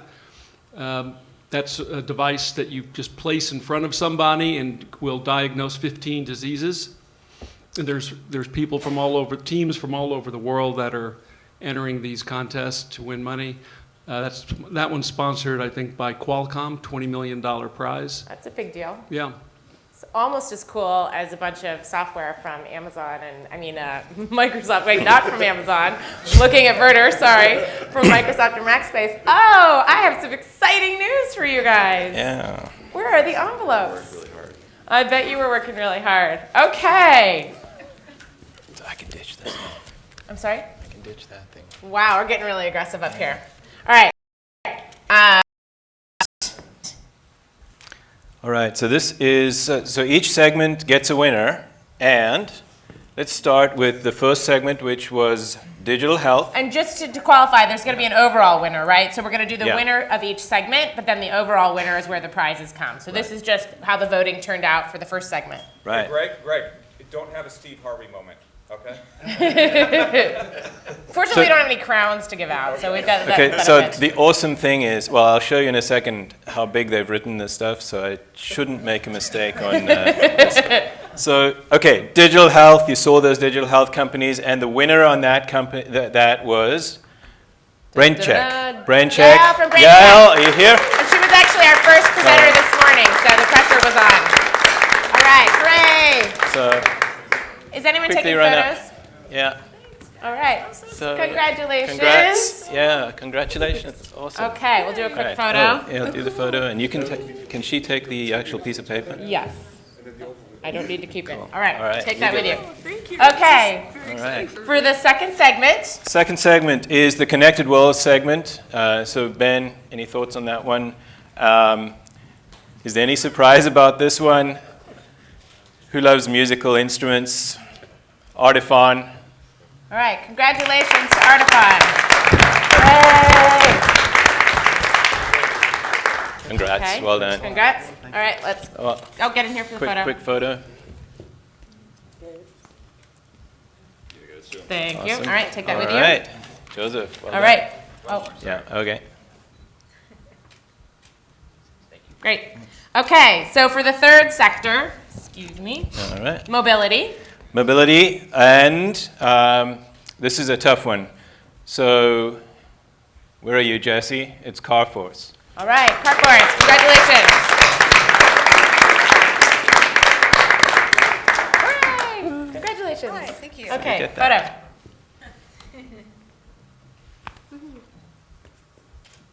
Great.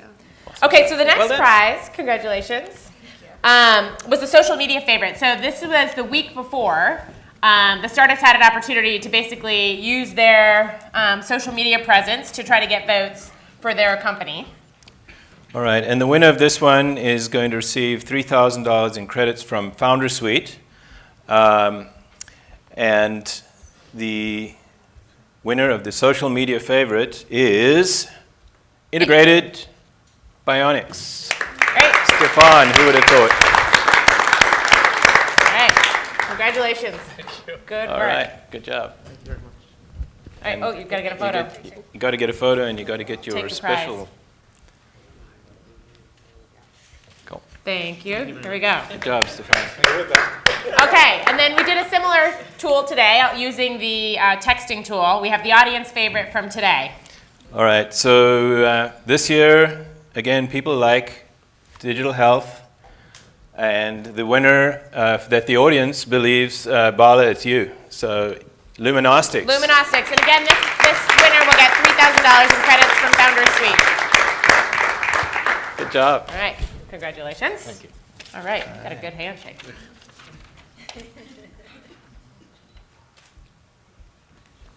Okey-doke. Okay, now we're getting into the serious prizes with the $120,000 in credits from Microsoft through the BizPark Plus program. And these are the companies that have $1 million in Hatchbucks. So we're going to start with third place. All right, so in third place, and they scored $1,250,000, it's Artifon. All right. Now back to Jacob. And we'll have all three companies stand up here. So if you'll stand right here, that'd be great. All right, congratulations again. Congrats. In second place, with $1,350,000 in Hatchbucks, Is Carforce. all right, come on back up, Jessica.